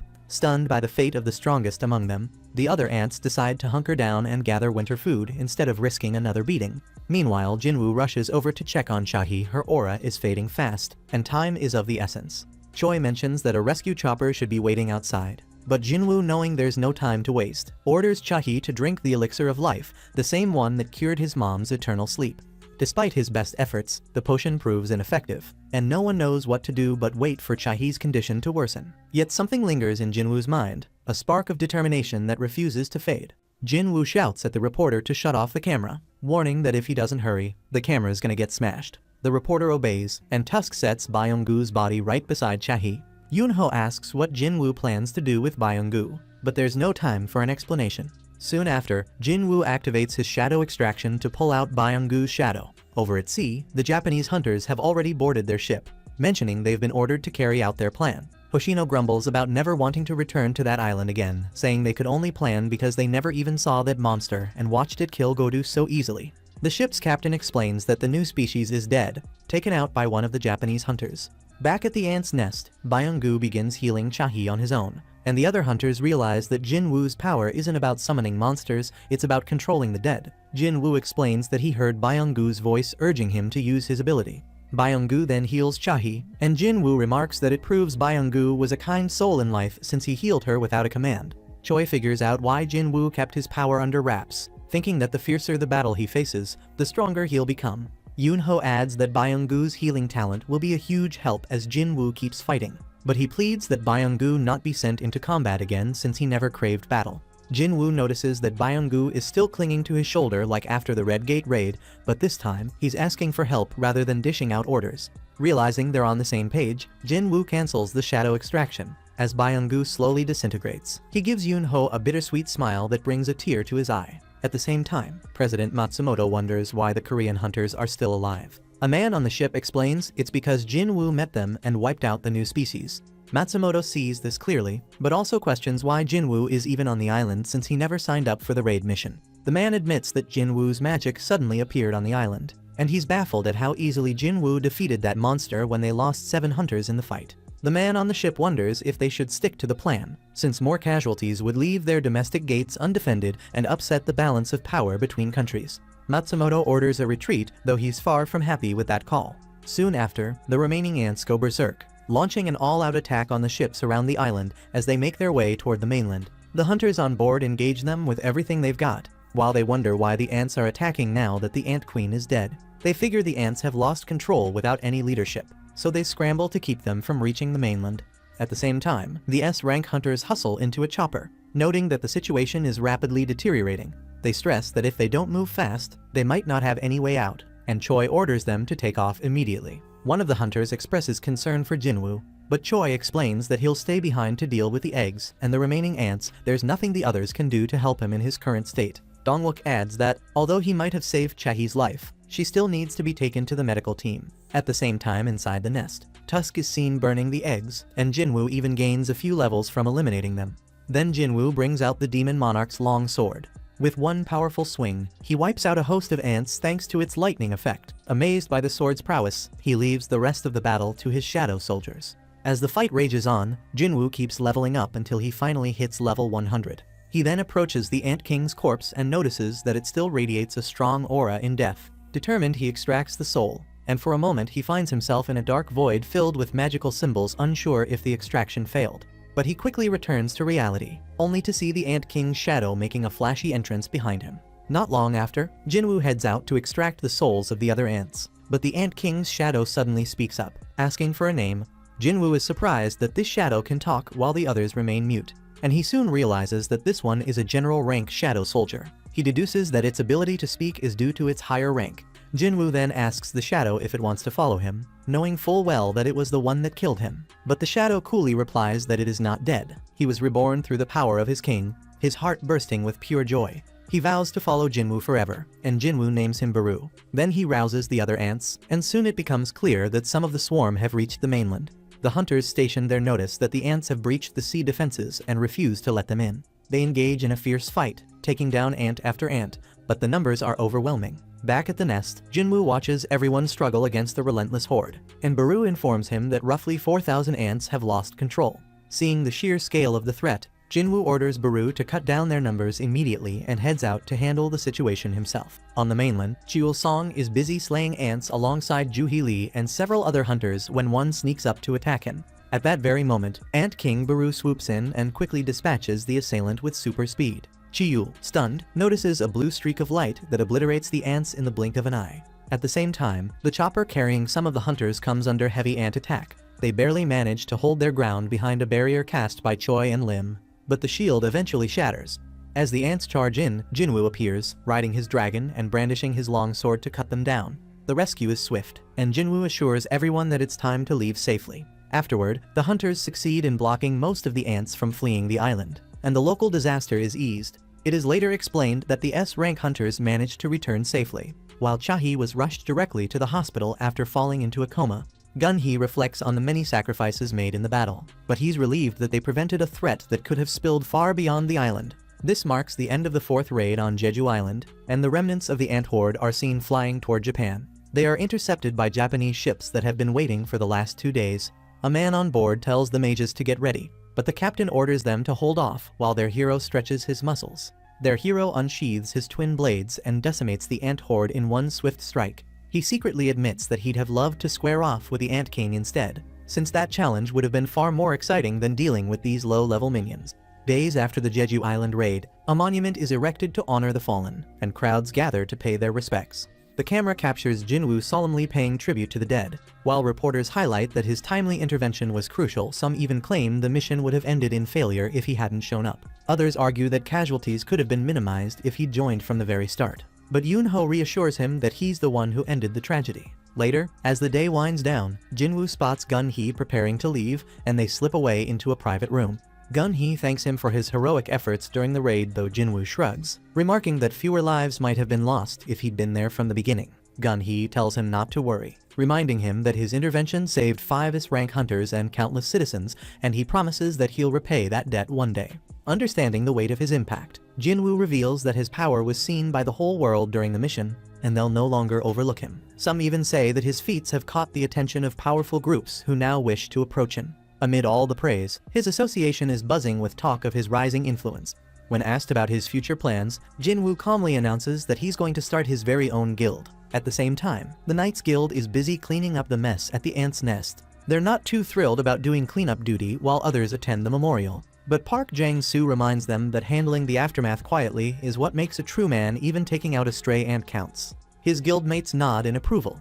Suddenly, they encounter a strange monster in a restricted area. The knights demand to know why it's there, assuming it's human. The creature, confused, wonders who these people are, and one of its allies promptly puts the hunters to sleep. Then, the monster asks its partner if he's confirmed the intel. and he replies that he is making it clear that this power is truly his own. They're all baffled about why he'd help the humans, but they figure his odd behavior isn't new, and the old monster could ask him if he ever gets a chance to meet him. The ancient beast declares it's time to head out since their work here is done, and it opens a gate, stating it's leaving the area so the hunt can go on as planned. Then he departs.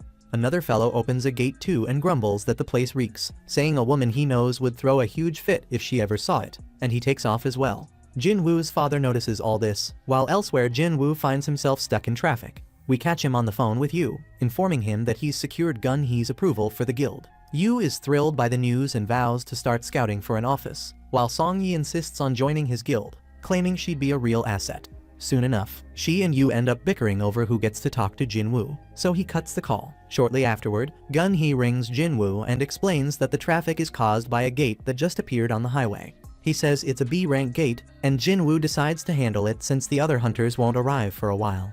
Jin-woo heads over to the gate, where the person in charge tells him that the other hunters will be delayed and asks him to wait. But Jin-woo assures him he'll be fine on his own and heads in alone. Then, the gate suddenly turns red, and the attendant is shocked by the change. Inside the gate, Jin-woo is equally surprised and laments that he should have told his mom he'd be late. He figures this shouldn't take much time and summons his shadow soldiers, empowering them with his monarch's domain. Over by the sea, Chahi gazes at the water and tells Choi that the mission has made her aware of her own limitations, and she's still far from strong enough. She confesses that in that nest, she could only wait for others to rescue her, but Jin-woo was different.